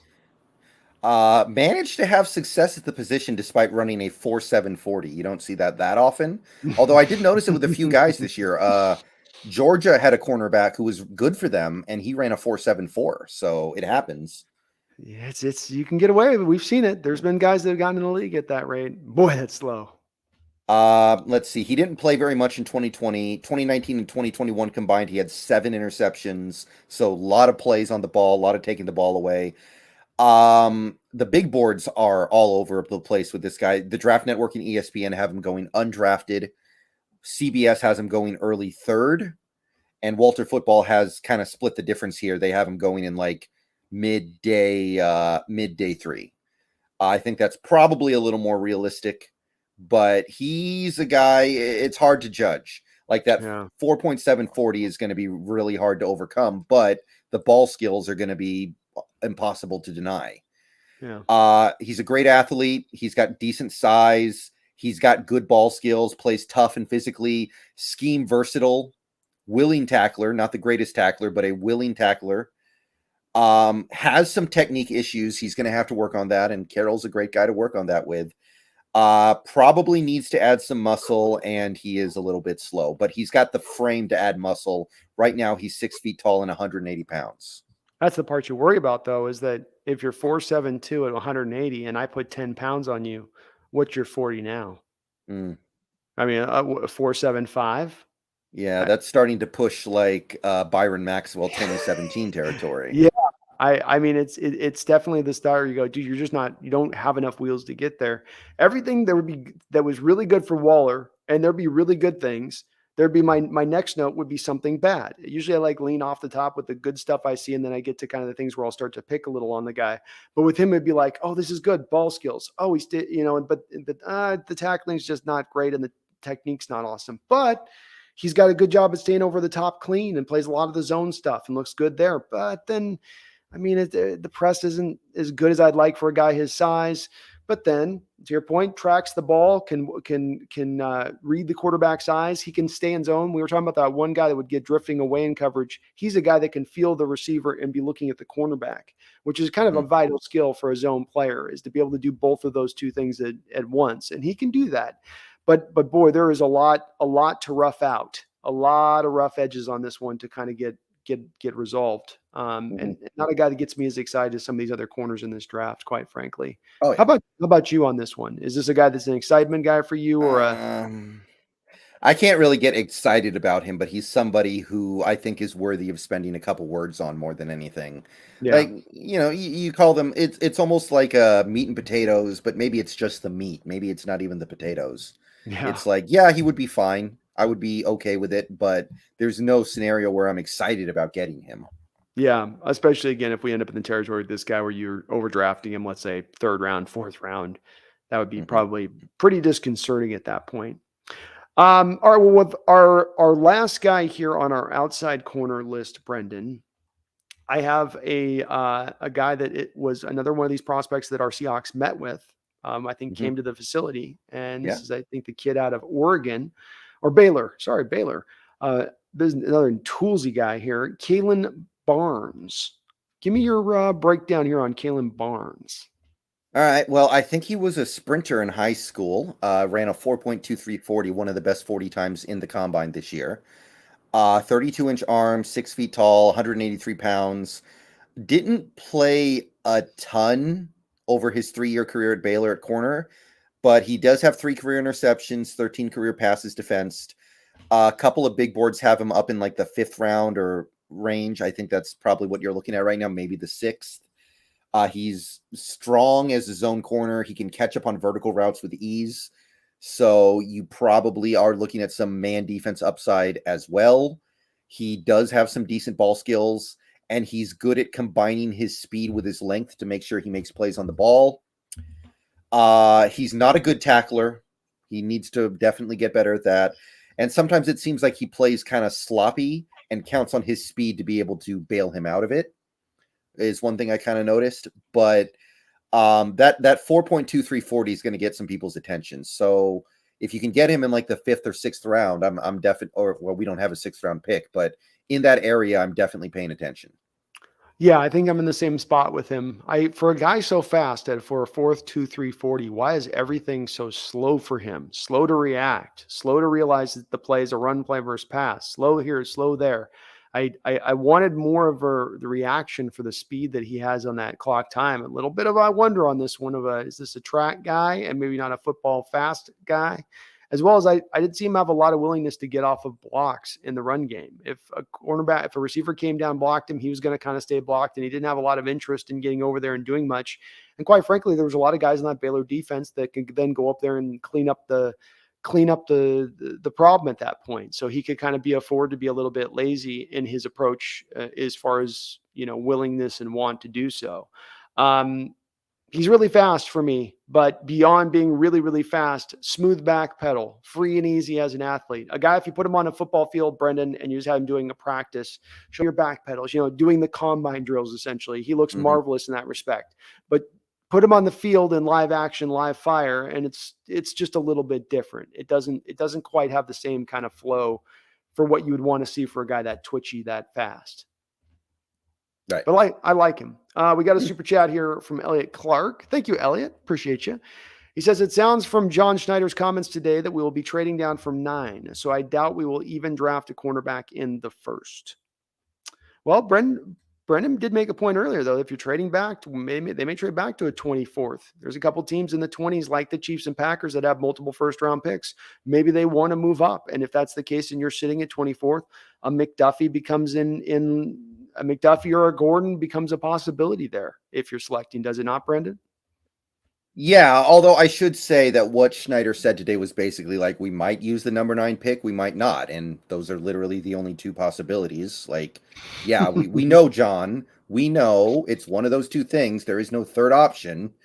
But I didn't get the impression from what John said that it was like likely we would trade down. I suspect that I do think we're going to trade down at this point, and I welcome that, by the way. I think there are some trade down scenarios that are really, really good. Like, you could trade down to the Philly area of the mid-teens, and maybe if you really could, like, maybe make a deal with the Saints even for their 2 first-round picks for like your first and maybe a third, and get Lloyd and Linderbaum, that's going to get me excited. You come away with those 2 guys that are guaranteed to be really good and have a chance to be some of the best at their position, then wow. So I welcome a trade down if the scenario presents itself. Now, if we get to our pick and Thibodeau is somehow still there, then that changes my plans. But I think we'll trade down, but I don't think what John said today necessarily indicated that we would. No, and even if you were, Elliot, to say it in blank terms, we're going to try to trade down. This is cloak and dagger city right here. We're in the 11th hour of this draft prep, and it's all about not showing your hand and trying to be a little elusive in what you're trying to do. So I don't think publicly they're going to announce what their intentions were, even if they had that intention. And I wouldn't believe anything he's saying right now, because I wouldn't want my general manager to lay out his plans. That's like a general laying out his battle plans prior to the battle. Why would you want to do that? You want to keep it close to the vest so you can catch them by surprise. I do agree with you too, Brendon, on your, sorry, go ahead. What? No, I didn't say anything. Oh, I thought I did. Good. I do agree with you. That scenario would be, to me, the ideal coming out of this draft to start things off. You trade back and pick up Devin Lloyd and Linderbaum at that point by trading back. That would be, there would be no better first round situation beyond any player you could pick with that 9th pick. Even if Hutchinson fell to you, at 9, coming away with Linderbaum and Lloyd in deference of that is still way better. Way better. So if they can pull that off, that would be Schneider at his most magical Merlin form. Yeah, I remember a few years ago, I think it was 2019, the rest of the league had figured out that we wanted to trade back every year. Yeah. And I think that was the year we traded back and got crap value, just garbage. I think that we traded back and ended up with Collier. But the trade back that we did that year was very weak value, if I recall correctly. Because he became, you're 100% right on this, because he became obsessed with just trading back for the sake of trading back, not actually accumulating the draft capital that you want to accumulate if you move back like that. And that's got to be not the driving force here. If you can't get the good pick for moving back at that point, then just take the best player. And hopefully Schneider's maybe learned his lesson with that Collier situation, because that's the apropos one where you kept moving back, you move out, and it's now you've lost out on the top end prospects. And you could have a much better player than the one you ended up with by a wide margin, wide margin. Oh yeah. All right, let's get over in here to the slot corners on this, Brendon. We got a smaller list of guys on this. We'll spend a lot of time with these. Yeah, not a lot here. there really isn't, folks. And let's also acknowledge we brought in Justin Coleman. You still have Ugo Amadi on the roster. You still have Marquise Blair on the roster. Not a high likelihood here that these guys are going to be ending up selected by Seattle. So again, we're going to just kind of gloss through these, Brendon. Let's not to poke too long. The one guy that's most interesting is at the top, though, because he has maybe a little ability to play on the outside potentially, and that's Marcus Jones. You feel that way? Like he's 5'8". He's I know tiny. I'm getting Antoine Winfield senior vibes, man. I'm getting Antoine Field senior vibes. He may be just too small. You're right. It is. I'm getting Brent Grimes vibes. Okay. I don't know why, but he's lightning quick, man. He is lightning fast for his size. He really, you have to be if you're that small, but he's absolutely so quick. Probably too small to play on the outside. He is probably a slot, but as a slot, he'd be amazing too. What's your breakdown on him? Well, he's an awesome athlete. He moves very well, very sticky in man. He's got enough speed, even though the 40 time I found for him was actually 4.5, but I think he's faster than that. He did not run at the combine. I think he's coming off an injury. Physical. Yeah, that too. He's very physical for a smaller guy too. He actually plays with a surprising amount of physicality. He's a good tackler. He's an elite return man as well, so you're also getting some special teams value. And his ball skills are pretty phenomenal. He had 5 interceptions in 2021, so he took the ball away a lot too. But at the end of the day, he's tiny. He gets out jumped by bigger receivers. Like, don't put this guy on DeAndre Hopkins, please. I think he's mostly going to be good in man more than zone, but as a man nickel corner, I think he will probably be good. And I think sometimes even when you run zone principles, the slot guys playing man, because it's just sometimes you're running it that way. Just it's easier to go than you just have different responsibilities at that point. But he's got one interception he makes, Brendon, where he reaches back, high pointing the ball. It's about 1.5 feet off the field, one-handed catch right in front of the receiver's face. It's kind of his. Oh, he Cromartied it? Yeah, Cromartie did. He's got some picks on it where his tape, he just pops. But you're right, the 5'8" is the 5'8", and it's legit 5'8". It ain't 5'9" and a quarter. It's 5'8". But remarkable ball skills. I think he's probably the best punt returner in the draft of the guys. I think he is the best. So that is a component that he could add here that may entice Seattle. If they're looking to really just address that slot corner, let's not forget it. Well, the slot corner can play upwards of 60-65% on a defense in a given year, like we had in 2018. So they should be in the NFL right now. They should be. Absolutely. You're damn right, especially for us with our team that loves to stay base in those situations when they should not. So hopefully that's the guy of this list I think that has me most excited. Give me your breakdown on a couple of these other guys we got below this. Mikhail Wright's kind of the second most interesting guy a little bit. Yeah, Oregon guy, 5'11", 4.5, 740. Had 2 pretty decent seasons at Oregon, only 1 career interception, but CBS really likes him. They have him going in day 2, but I think he's probably going to be lucky to get drafted. One of those guys, like a 6th round pick, would be his would make him happy. He's a good athlete. He's very quick.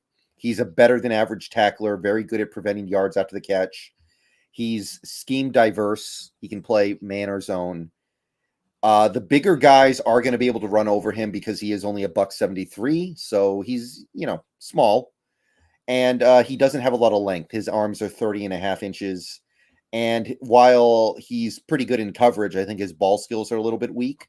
So not a whole lot here to get excited about, but of the sleeper nickel corners, he may have been my favorite, but that's not saying much.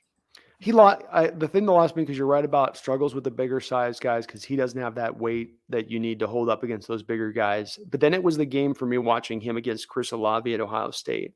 And Olave just smoke showed him throughout the whole game and just put him in. Olave's not the biggest guy, but he was just with the route running, quickness, speed, stuff that should have been into his wheelhouse, into his strengths.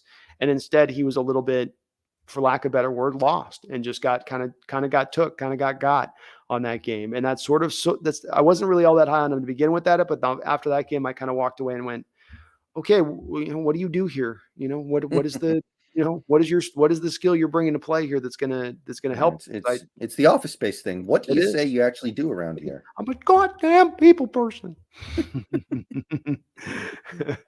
All right. Well, we got a couple other guys here. Let's see. We got, what did you, Coby Bryant. Yeah, South Carolina State, 5'10", 4.3840, nice 40 time, 31-inch arms. Another small school guy. I actually had to look to find his stats, and they're not good stats. They're like stats that one of the players' moms might have kept track of in the bleachers, because all I could find are tackles and interceptions. I couldn't find like pass deflections. I couldn't find tackles for loss, but he made a lot of plays on the ball across 4 years at South Carolina State. He had 12 interceptions. He will probably be lucky to get drafted. I think he's likely to be a UDFA. He's got great field awareness. He's an elite athlete, great ball skills. I think he can do zone and man, and he may even have some ability to play outside corner. But at the end of the day, you're playing at South Carolina State. I just don't know. So I'll bring you in as a UDFA, but much more than that, I don't know if I can do it.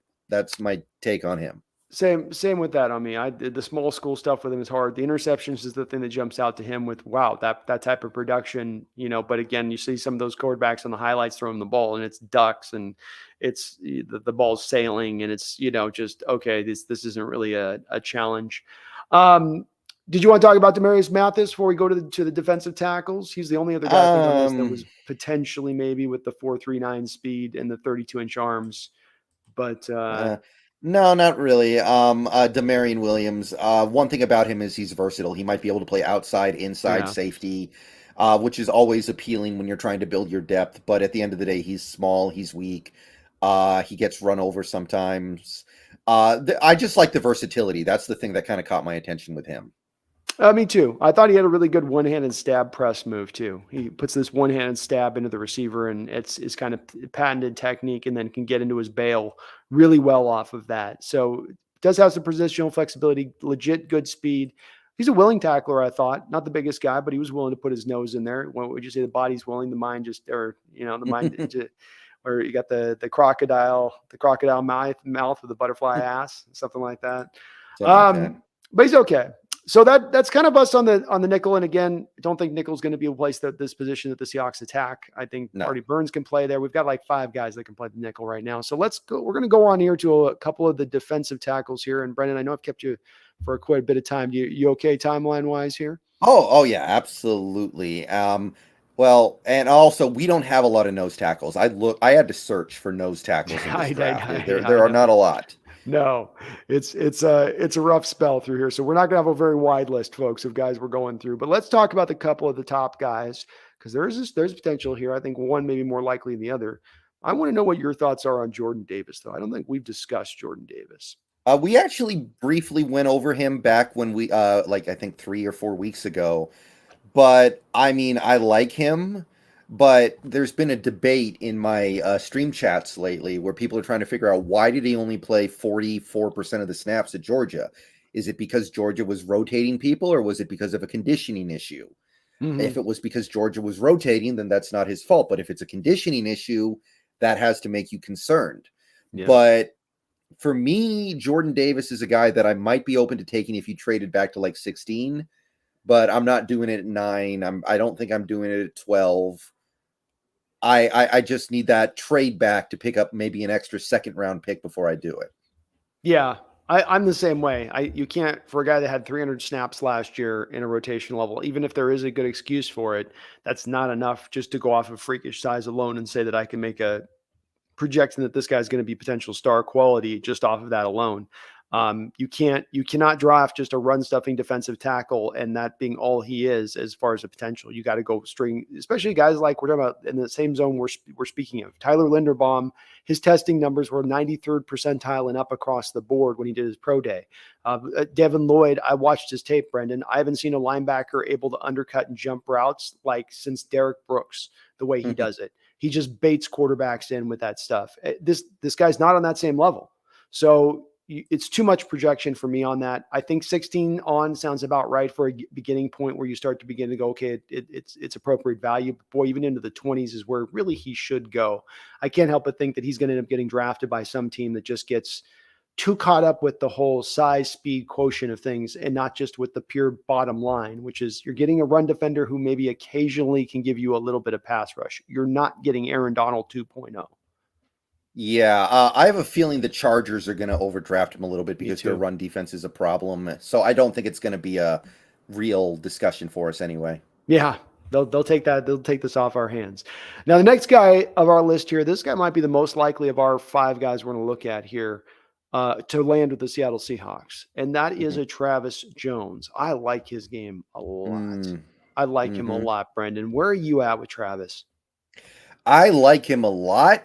I don't know if we're going to go this way when you just gave Al Woods money and you're keeping Brian Monet, but I will kick those guys off the team in a second to get Travis Jones. Yeah. 6'4", 325, 4.9240. So for a bigger guy, he actually had pretty good running times, honestly. Yeah. Like for a nose tackle, yeah. He developed some ability as a pass rusher as his career at UConn went on. I think he got recruited to some bigger colleges, but ended up going to UConn because I think he wanted to be closer to home or something. So he just decided, whatever.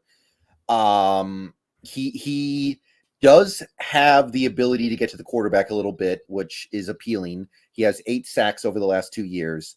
He's very unselfish in the way that he plays. He understands that on some snaps, all he's trying to do is eat up blockers and let somebody else make the play, which is what you want. Really good at resetting the line of scrimmage. He can bull rush you, and he should be ready to go day one. If you draft this guy, he should be starting day one. Not a lot of quickness off the snap, and there is some technique stuff he needs to clean up, but if we got Travis Jones in the second round, I'm all in on that. That is one of my favorite second round picks we could get. Well, very well put. I feel the exact same way. A guy that would be talked about so much more, would be vaulted, I think, even in the first round legitimately, if not for the presence of Jordan Davis. And as freaky as people get for the 4.8, 240 that Davis ran, well, okay, Travis Jones at 6'4", 330 himself ran a 4.9, 240. So he was 10/100ths of a second off that Jordan Davis time. And all of the other measurables were legit. Every other drill he ran was legit. He's not slow. And he has more of a pass rush repertoire. Would you not agree that those sacks were not cheap sacks? Those were sacks of him sometimes using a hand swipe move or a little bit of a swim move over the top to get home. Where with Jordan Davis, it's a lot of just walking the guy back and then pushing him into the backfield. And I thought that'll translate better. Yeah, well, Jordan Davis has, let me make sure I get this right here, 7 career sacks, and Travis Jones has more than that in the last 2 years he's played alone. Yeah. So he's clearly got more pass rush upside than Davis, I think. Jones has a little bit more to offer there than I expected. He's a good bull rusher, and he is showing some upside with actual like pass rush moves. I don't expect a ton of that from him, but I really like Travis Jones. Yeah. And nose tackles, you usually have to make your peace with nose tackles in that they're going to be your this guy's here to eat up blockers and sit here, and he's not going to do a lot. Maybe he'll push the pocket a little bit. So to get a guy who can do all of that, like Brendon said, he'll do the dirty work and he'll do it well. And then he also gives you that pass rush ability on top of it. That's what makes him an elite prospect in this draft. That's what really vaults him as high as it does, along with the testing numbers being legit and everything else.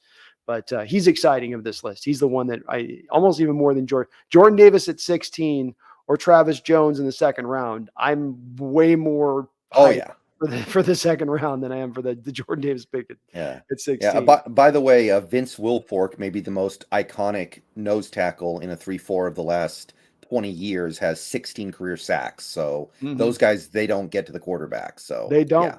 And this is a special element to his game, Brendon. Would you not agree? This is his special quotient he might be able to tap into in the NFL level, where you're getting that, and it's so hard to find from that position. You'll find a guy that can do just little tiny bits, but to do it in actual he can bull rush. If that center leaves him one-on-one, he's going to bull rush that center back every time. You've got to put the double team there. Well, okay, now everything else opens up on the outside. Nobody's getting double teamed on the outside. It's all removed. It could free so much up if he is that good. And he shows the signs of it. Next guy up on the list, another guy that gets a little bit underrated, I think, in this draft a little bit. He's a little bit of a forgotten man because he's the third man in the group of this 3-0 tech guys. That's John Ridgeway out of Arkansas. Big 6'5" guy. Oh, yeah. He actually played 3-4 nose tackle in college, which is always appealing. A lot of the time, you end up looking at guys who are like, he played one tech, but I think he can do it. No, he can do it because he did it at Arkansas. And the Razorbacks actually play a legitimate schedule, so he got to play against good offensive lines last season, I believe. And he performed fairly well. 39 tackles, 4 for loss, and 2 sacks is what I have. He consistently drew double teams. He's very strong, very powerful. despite his height, he's good at getting low and using leverage, which that's kind of the Achilles heel of these taller defensive linemen. Sometimes they can't get leverage, but this guy did, and he's great against the run. He won't be much of a pass rush presence, and he does need to improve his technique a little bit. But for a guy that you could probably get in the 4th round, I'm going to say, I'm down with it. Yeah, I call him. I got him on my notes. I call him country strong, Brendan. Is that apropos with him? Would you say he's got that just crazy strength, which you need for the zero tech. I also thought he was one of those kind of as wide as he is tall guys, which certainly helps as well in the zero tech when they literally are there to be space eaters at times. And he literally is a space eater at 6'5" and as wide as he is. Also 33 and 5/8 inch arms. We did talk about that with Travis Jones, by the way. Travis Jones, 34-inch long arms. And again, to give a bit of a representation on just how freakish Travis's times were, he did an 8.5 broad to John Ridgeway. Travis Jones did a 9.2 broad. John Ridgeway did a 4.73 shuttle. Travis Jones did a 4.58 shuttle. So, and these John Ridgeway times aren't bad for a guy with his size speed aspect of it, just to show you a little bit of how freaky Travis Jones is in that element of things a little bit. Again, everything you said with Ridgeway was pretty much on point, Brendan. I can't add much else. He does play with a nice attitude on top of that strength, can kind of be a bit of a bully zero tech in there. He fits a lot of the quintessential nature of what you want in the position, but you're going to get the Vince Wilfork 16 sacks over a 12-year career if he could play it type guy. He's not going to be putting much as far as pressure goes, but he's stout. He holds up. He can command double teams. I like that aspect of it. Two other guys here we've got that are going to be more later on, I think, in the draft. As you said with John, by the way, 4th round is right. I like that. That's good value for him. Tyrone Truesdell. Tyrone Truesdell, Brandon. What we got with Tyrone? 335, so he's a big guy. Might go undrafted, actually. The one big board I found him on actually has him as a priority UDFA. Because there's a dearth of nose tackle type players in this draft, he may end up getting picked in the 6th because people want to reserve him. He's a guy who started out really good in 2019, and it seemed like he couldn't quite get back to that height over the last 2 years. I think he's missed some time. I think the injuries have been part of the problem. He holds up well in run defense, though. He's a decent athlete for a dude of his size. Knows how to use leverage well, and he does have a little bit of ability to shoot gaps. That first year at Florida, he had 5 tackles for loss and 3 sacks, and a lot of it was shooting gaps. Sometimes he gets stuck on linemen. Ultimately, his pass down viability is very limited. I wonder if he might be better as a 1 tech in a 4-3, but the size makes me at least want to look at him as a nose tackle possibility. So that's all I really had on Truesdell. The size is there with him on it. Yeah, he does look the part. He's a guy to me, I thought you mentioned getting off blocks. If the tackle drops back a couple of yards in pass protection and gives him a chance to get build-up speed before contact, he's really effective then with pushing the bull rush back. But if the lineman can get his hands in pass protection on him really quickly off the snap, he's done. There's no secondary moves to go to. He's just stopped in his tracks at that point, and it's game over a little bit. And I think that he's not going to be able to have that build-up speed stuff at the NFL level because teams would understand that's what he does. But that was the one time when he would get build-up speed, you'd kind of pop a little bit and go, oh, wow, okay. You do have a little bit. But other than that, I thought he was just kind of a guy in that respect of things. And there was one game I watched with him against Georgia, Jamari Slayer, who's going to go in this draft at the guard position. He kind of gave it to him in that game. There wasn't a lot he had as far as to counter him on. Yeah. Jamari is actually a name I've seen in a lot of Seahawks mock drafts lately. I've been trying to evaluate them, and he keeps coming up, and he's a guy I didn't really look at. He's a fun player, left guard. So that's the position we need. And a guy that's really big and stout. So he's going to give him the run game stuff. But then as he did with this guy in pass protection, he also holds up in the other elements. So he's a very well-rounded guard. He's not just the normal Seahawk lineman. He can run, block, and maul people. He can actually hold up in pass pro as well. Then the last guy we got as far as our nose tackle list, Brendan, here is Marquan McCall. Sounds like a comic book name, by the way. Kinda, yeah. This guy, 342 pounds, so very, very big. He's still finishing running his 40 time. I have 5.7, one of the slowest 40 times I've ever seen. him and Daniel Falele need to run their 40s, see who can win.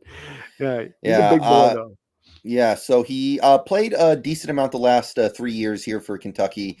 I think he'll probably be a late round pick, probably like 6th or 7th round. Maybe he creeps up to the 5th. He is a pure nose tackle, which is appealing because that's kind of what we're looking for. He plays close to the ground, so leverage is something that he's got a pretty good handle on. He doesn't get pushed around, that's for sure. You're not going to push this guy around. He's just way too big. Great at eating up space in the middle, but he gives you nothing as a pass rusher. You kind of wish he was a little bit stronger. Like, he's big, but he's not as strong as you would think, given the fact that he's that big. And he's ultimately not going to be much of a playmaker. Like, over the last 3 years at Kentucky, he had like 50 career tackles, 9.5 for loss. So he wasn't the guy who made plays. He set up other people for plays, which is fine, but yeah, just expect that. It's just, you wanted the strength quotient there. Whether we talk about Ridgeway or Travis Jones or Jordan Davis, you don't have any questions about their strength, and you need to have that power and strength in the middle. And if you don't, it's an element that is sort of vital to playing that zero tech. I don't think you can get away with it without having it. And I don't think he had the heavy hands. He does a good job of keeping his feet, staying clean through traffic, fighting. But there's just not a lot there. And especially as a pass rusher, to your point on that, there really wasn't anything there. I thought it was just kind of a guy, again, probably an undrafted guy, late round sort of dude at that point. Trash can full of dirt, but you do need those guys sometimes. Hey, you do. And look, if you bring him in and he gets a little bit better in his technique and stuff, there are some elements. Like you said, he's got a low center of gravity. And so he's going to win a lot naturally in the leverage game, which is a key quotient from the zero techs as well. Vince Wilfork was, I think, 6'2", 6'3", and big for that time. They used to even be even smaller, I think, a little bit, just stubbier and smaller. Like Refrigerator Perry was 6 foot 300. To be able to just, get that leverage win every single time while still being a big dude. Big dude from the middle on that. Well, did you want to go with any of these defensive ends here that we were going to look at in the draft, or did you want to? Yeah, let's go ahead and go over it. I mean, this is going to be pretty much our last show before the draft, so let's get everything we can out of it. Get out of the system. Yeah, I'm going to skip over Karlaftis because he would have to probably be our top pick, and I just don't think we're going to spend a top pick on a guy who clearly, to me, is going to fit in best as a 5 tech and a 4-3. Yep. Same reason I'm not really sure we'd get Trayvon Walker, because I kind of feel the same about him. I will say that Karlaftis, if we got him, that would probably have to make us reconsider what kind of defense we're actually going to be running. Maybe some of this 3-4 stuff is either deceiving or just plain wrong. But Karlaftis is good. I mean, there's no doubt about that. He's obviously going to be really good. I don't see the positional value. I don't see the fit. Just not a fit. I mean, you're going to 3-4, and you're right. If you were staying with your old defense, maybe. But then remember too, Darrell Taylor wants to play the left side, which if he's playing the 5 tech and you're playing 4-3, now Taylor's back over at the Leo or Sam. It just doesn't make any sense. Yeah, Fadarian Mathis from Alabama. I know you've already kind of said you're not a big fan of this guy. Yeah. He did not have the greatest combine, 310 pounds, so he's bigger than the average defensive end in a 3-4, I think. Very productive in 2021, 10.5 tackles for loss, 9 sacks. Generally considered to be a 2nd or 3rd round pick, it seems like at this point. Versatile player. He's great shedding blocks to stop the run. He's a decent athlete. I don't think the combine did him any favors, but I still think he's a decent athlete. He does have an assortment of pass rush moves, but he's not very good in space. Sometimes he gets stuck, and he could stand to be a little quicker. I know you feel like this isn't going to work for us, but go ahead. I feel like this guy's good, though, or will be good. I feel like I guess the Seahawks picking him. He's just one of those guys that I didn't like the tape on. He's got a pudgy body. He does have nearly 35-inch long arms, which was noteworthy. Probably what helps him get off blocks to a certain degree. But I just didn't think he had a lot of pass rush moves. I thought he got pushed back a lot of times. He gets the job done. I'll give him that. Just doesn't do it very prettily. And then when you go to the combine off watching the tape and I see he jumps 23.5 inches as his vertical, I'm like, there's no explosiveness there. Where's your explosiveness? Where's your ability to get off the line of scrimmage into the lineman? And it takes about a half a year to get there for me. But it is where he's going to go. 3rd round, 2nd, 3rd round is where he probably will go. And we may select him, and that would not that would not make me very happy because he just does nothing for me as a player, really. So a lot of other people like him way more than me. There's certain guys, Brendon, I got about 4 guys in this draft. Matt Corral's one. Fadarian Mathis is one of them. A couple guys that I just can't wrap my head around for whatever reason. Do you have that happen? Do you have the guys that just people are like that you just can't absolutely. Of course. I mean, it has to happen from time to time, right? There are going to be certain things that there's going to be certain traits that you're just not into. Yeah. So this next guy is the guy who I actually really like. This is Logan Hall. Oh yeah. 6'6", 283 pounds, 4.88 40. Pretty good 3-cone, decent 20-yard shuttle. Measurables were pretty good. 2021 was his breakout year. 47 tackles, 13 for loss. So he lived in the backfield. 6 sacks.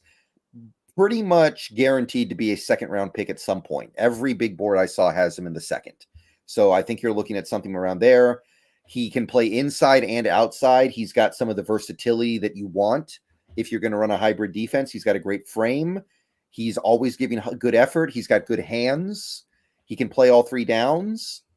I do wonder if his ultimate best position will be 5 tech in a 4-3, but I feel like there's some flexibility here with him to do multiple things well. Yes. He's got a wide assortment of pass rushing moves, doesn't he? He can do a variety of dip, bend, rip, swim, move. He kind of, when I was watching the tape, he was going through all of the different types of pass rush moves. He didn't just have the one trick pony. He could kind of do a variety of different things. And boy, does he have, you mentioned a unique build, 6 foot, 6'6", 280, 33 3/8 inch long arms. Very, very unique of any other player in this draft. I don't know if is there an equivalent guy that's in that same realm in this draft? Maybe Aiden Hutchinson is the only guy that's in that same kind of, obviously he's not quick as Aiden. He's a different player, but just, it's just, he's unusual in that respect. He was to me a plan A, no plan B guy, Brendon. He's got his one move and that's what he's going to do. And it's oftentimes good and it's well thought out and he'll set guys up. But that's his one move. There's not a move two. He also didn't do a lot for me in the run game. He wasn't getting pushed back. He just gets locked out. He gets locked out, and and maybe that they were just doing 2 gapping stuff there where he wasn't asked to put, but he wasn't necessarily getting as much penetration for as good as he is as a pass rusher as far as equivalency goes. But I like him. Where are you happy picking him? That's the question with him. If we get him in the second round, I think I'm going to be okay. And that's what it would have to take. I don't see any way he gets to our pick in the third. I would be very surprised. Yeah, I would be shocked with that as well if he got to the third. Third would be great value for him, though. Second for me it's probably about right. But boy, it'd be nice to be able to pull him a little bit. It'd be nice to be able to trade back in the second round to like 20 and get him there at 15 and get him there and then pick up an extra third round pick, let's say. That to me would be the kind of the ideal if we're looking at selecting him. Next 2 guys on this list are 2 of my dudes, Brendon. I did a list of 20 guys that were must-haves of this draft, and these next 2 guys are 2 of those guys that were on my list. Josh Paschal. Oh, this guy's fun. He is some fun tape to watch. Same 40 time as Jordan Davis, 4.77, which is actually fairly impressive for this position. Oh, absolutely. He's a big boy too. Yeah, so 2021 probably his best year. 15 tackles for loss, living in the backfield, 5 sacks. The big boards, one has him in the second, a few have him in the third, one has him in the fourth. So I think you're probably looking at about the 3rd round for Josh Paschal. Very versatile player, going to be effective in multiple roles, quick to the ball, high character guy, always giving maximum effort, good at using leverage, keeps low. One little red flag, I guess, would be that in 2020, he was expected to break out then, and it didn't happen, and it's not clear why. He actually had a down year in 2020 and then bounced back in 2021, but that's probably nothing, but it's something that I noticed. And apparently he has melanoma, which is something that nearly destroyed his career and led to him missing some time at some point in his career. And apparently he's past it, but it could come back. I don't know. I read some stuff about it and I was like, okay, you don't see that every day in a scouting report. But yeah, Josh Paschal's nice. I like him. He's a F a play up kind of guy, right? He's the Clowney type guy where is he racking up a whole bunch of pretty stats? Not necessarily, but playing and play out. Is he just wrecking shop? Is he just messing everything up, getting penetration, making a running back change his route, making him leave the hole, making a quarterback get off of his spot a little bit early, but not getting the sack. He's that kind of guy where it's a lot of dirty work stuff that doesn't add up to anything, but it still is quality. And it still is a guy that if you've got 4 of these guys in your defensive line, you've got a bullying defensive line. You got a line that you're not running on but the question does come back with him of what is he going to give you as far as pass rush? I know he can be dominant as a run defender. One of the best run defenders in the sport probably when he walks in. But I don't know what he's going to give you, Brendon, as far as any sort of pass rush goes legitimately. That's the big question with him. And it's part of why there's so much variance, I think, on where he's going to be drafted everywhere from the 2nd to the 4th round. Because I can't say watching the tape with him, Brendon. I mean, he just destroys in the run game. He absolutely obliterates run game. But then you get to pass rush and it's just kind of, it's okay. Power's there. The leverage you spoke about is there, but it's just okay. I mean, if you're going to be a defensive end in a 3-4, you don't have to have a great pass rush to still be very effective. Those guys, sometimes they're just tackle space eaters. Sometimes they just eat up blockers. It's well said. I mean, that's their number one job to do. They're there to take up those blockers and let the linebackers run free, let the linebackers do the dirty work. You're blitzing heavy. Linebackers are supposed to be bringing more pressure from the inside as well, not just the outside guys with this kind of scheme. So I would be perfectly happy with this pick.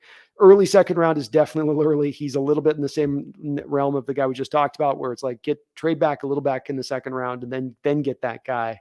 But I'd be very happy with Josh Paschal. He's a very good player, and he's going to be, I think, at the very least with him, his floor is impact. He's impactful as a run defender right out the gate. Right out the gate, he will give you that from day one. So he's a fun player. There's room in the world for carry hiders. There is. Absolutely. I also like to say Josh Paschal, he's what they thought LJ Collier was going to be. That's he's same build, same way. That's what they thought he was, is what he is. All right. This next guy is, I guess I'm a little bit too with some 3-tech here with this guy. This is Matthew Butler, another one of my more favorite prospects in this entire draft, Brendon. Interesting. Okay. So this guy's bigger, almost 3 bills. Ran a 5-second 40, so not the same speed as some of these previous guys, but that's not the biggest deal in the world for this position. Had 3 productive years at Tennessee, including a 2021 where he had 47 tackles, 8.5 for loss, 5 sacks. Big boards are putting him in that 4th to maybe late 3rd range, but I think you are looking at a 4th round guy. He's quick. He's not fast, but he's quick. He's technically refined, plays very controlled. He doesn't get put in bad situations by lunging or being overly aggressive. He's great shooting gaps, versatile. If you're running a hybrid defense, he can probably wear multiple hats. Strong motor. He can move side to side. So there's some stuff I liked about him as well. He's not that long. I wonder if he'll be a little better in a 4-3 than a 3-4, but I do think that he'll be able to do well in a 3-4, and I did like him too. You get a little bit of the ability with him thinking I can run the hybridized stuff with him too, right, Brendon? Like I can maybe get him slotted to do a little bit of both there. His quickness off the snap too was one of the unique things I saw with him, where I don't know if he taps into the cadence of the quarterback so well, but he is the first guy off the snap, either on the offense or defensive line, snap after snap after snap. Tremendous in that respect. And it just aids him in that he's initially winning off the jump. The initial first part of the rep is him winning first and foremost. And now the offensive lineman needs to react to what he's doing. He's a guy too. We're going to be doing a lot of that gap and a halving now in the scheme. We used to do the 2 gapping with our defensive linemen. Now we're going to ask them at times to gap and a half. That's where you want this guy. Attack mode. Coming downhill. I don't want him holding the point of attack and trying to read and react to what's going on. I want to tell him, you get up in that B gap and you penetrate and you destroy this play in the backfield. And he does that very well. As good as just about anybody outside of maybe Devontae White in this draft at times, as far as being in that 3-tech role and being able to do it from that point. He's got great size too to pair with that. So again, he gives you a little bit of that. He's a hybrid kind of defensive tackle. He's not pure one or pure another. But boy, a fun player to watch on tape. A lot of pass rush moves to his game. He can handle double teams. Good athleticism to him. Does really well with twists and stunts. He can come up around the corner, build up speed, and get there. Didn't test amazingly, Brendon, but he's a big boy. Good size on him. So it's that you didn't expect him to necessarily be the fastest or the quickest, but really, really good player. I got one sleeper I want to spend a little bit of time on in All this right. video. It's Thomas Booker from Stanford. He was my favorite later round sleeper. He may be available in like the 5th round based off these big board rankings. 300 pounds, 4.9440, so very quick despite his size. He's had some 50-plus tackle seasons, makes a decent number of plays in the backfield. He's going to be great for a hybrid, I think, because he's got ability to do 5-tech stuff and defensive end in a 3-4 stuff. He can impact the game against the run and the pass. He moves very well in space, very quick out of his stance, and he's got long arms. I can't remember how long, but he's got long arms. He just needs to get a little stronger, I think. But I'd like Thomas Booker as maybe you could even get him in like the 5th round. I'm pretty excited about that possibility. I think that's where he's going to go. Like you said, very light on his feet, moves really well for the guy that is his size. You're right on the point with the strength. That's the thing that I might harp on most with him, is that holding up at the point of attack and being stout is not really his thing right now. And I wanted to see him penetrate a little bit more if he was not going to be a guy that can hold up at the point of attack. And that's the thing where I didn't see as much of this, is why he's also a 5th round pick, right? If he did that stuff, maybe he would be vaulted higher. He did get a lot of tackles. He did a little of the getting the tackles. It felt like at times of he's getting pushed back, he's getting pushed back, he's getting pushed back. And here comes the ball carrier, and he puts out a mitt, catches the ball carrier, and then brings him to the ground. And you go, okay, well, you got the tackle there, but you're 7-yard gain, like it's good, buddy. But like, we need you to maybe get that at the, right at the line of scrimmage, or at least a little more closer to that area of things. Still, again, though, guys his size with light feet like he has are hard to find. Like you said, also quick out of his stance, tough to find that as well for a guy that build. It could be an interesting player in that 5th, 6th round area of things. All right, and I think we've covered pretty much everything. I did do some work on safeties, but I don't think we're going to get into that. I do think there is some ability of us to possibility we take a safety in like the 5th or 6th round, but I don't think we need to go too deep into that. No, the Percy Butler one is the type of guy you'd be picking at that point. And if they do get that kind of guy, I don't know if it's a guy that's it's a flyer kind of selection. And it's as much about, look, we've got 2 guys in Quandre Diggs and Jamal Adams that have a recent injury history that we're maybe worried about. Marquise Blair, our first backup for both those 2 guys, also has a rich injury history. We're probably going to need to stack up a little bit of helpful depth here. And that's why when you see with Butler, his big claim to fame is he can play both free and strong. So that's the positional versatility he gives you, bringing him in. But yeah, I don't think that we're going to be looking at safety here into this draft. I would be surprised. And it's a late round flyer if. So we did it. We did it, man. We got through the list. I hope you like that, folks. What are we've got next Wednesday? We're going to go over, instead of doing Thursday, we're going to be on Brendon's channel on Wednesday. Right.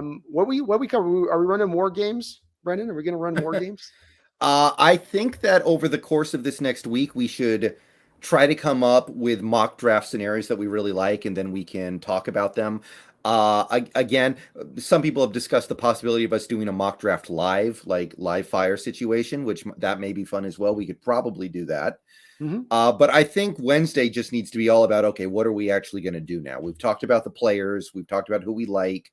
We've talked about who we don't like, but what are we actually going to do? Yeah. So I think that's probably the play. And I was thinking that after the draft on day 1, day 2, day 3, when we both finished our coverage, maybe we could do like a half-hour show talking about what we did and trading perspectives. That's something that I think we could do Thursday, Friday, and Saturday. Just kind of go over what we did. That would be my plan for next week personally, but I'm flexible on that. But whatever we do, I'm sure it's going to be great.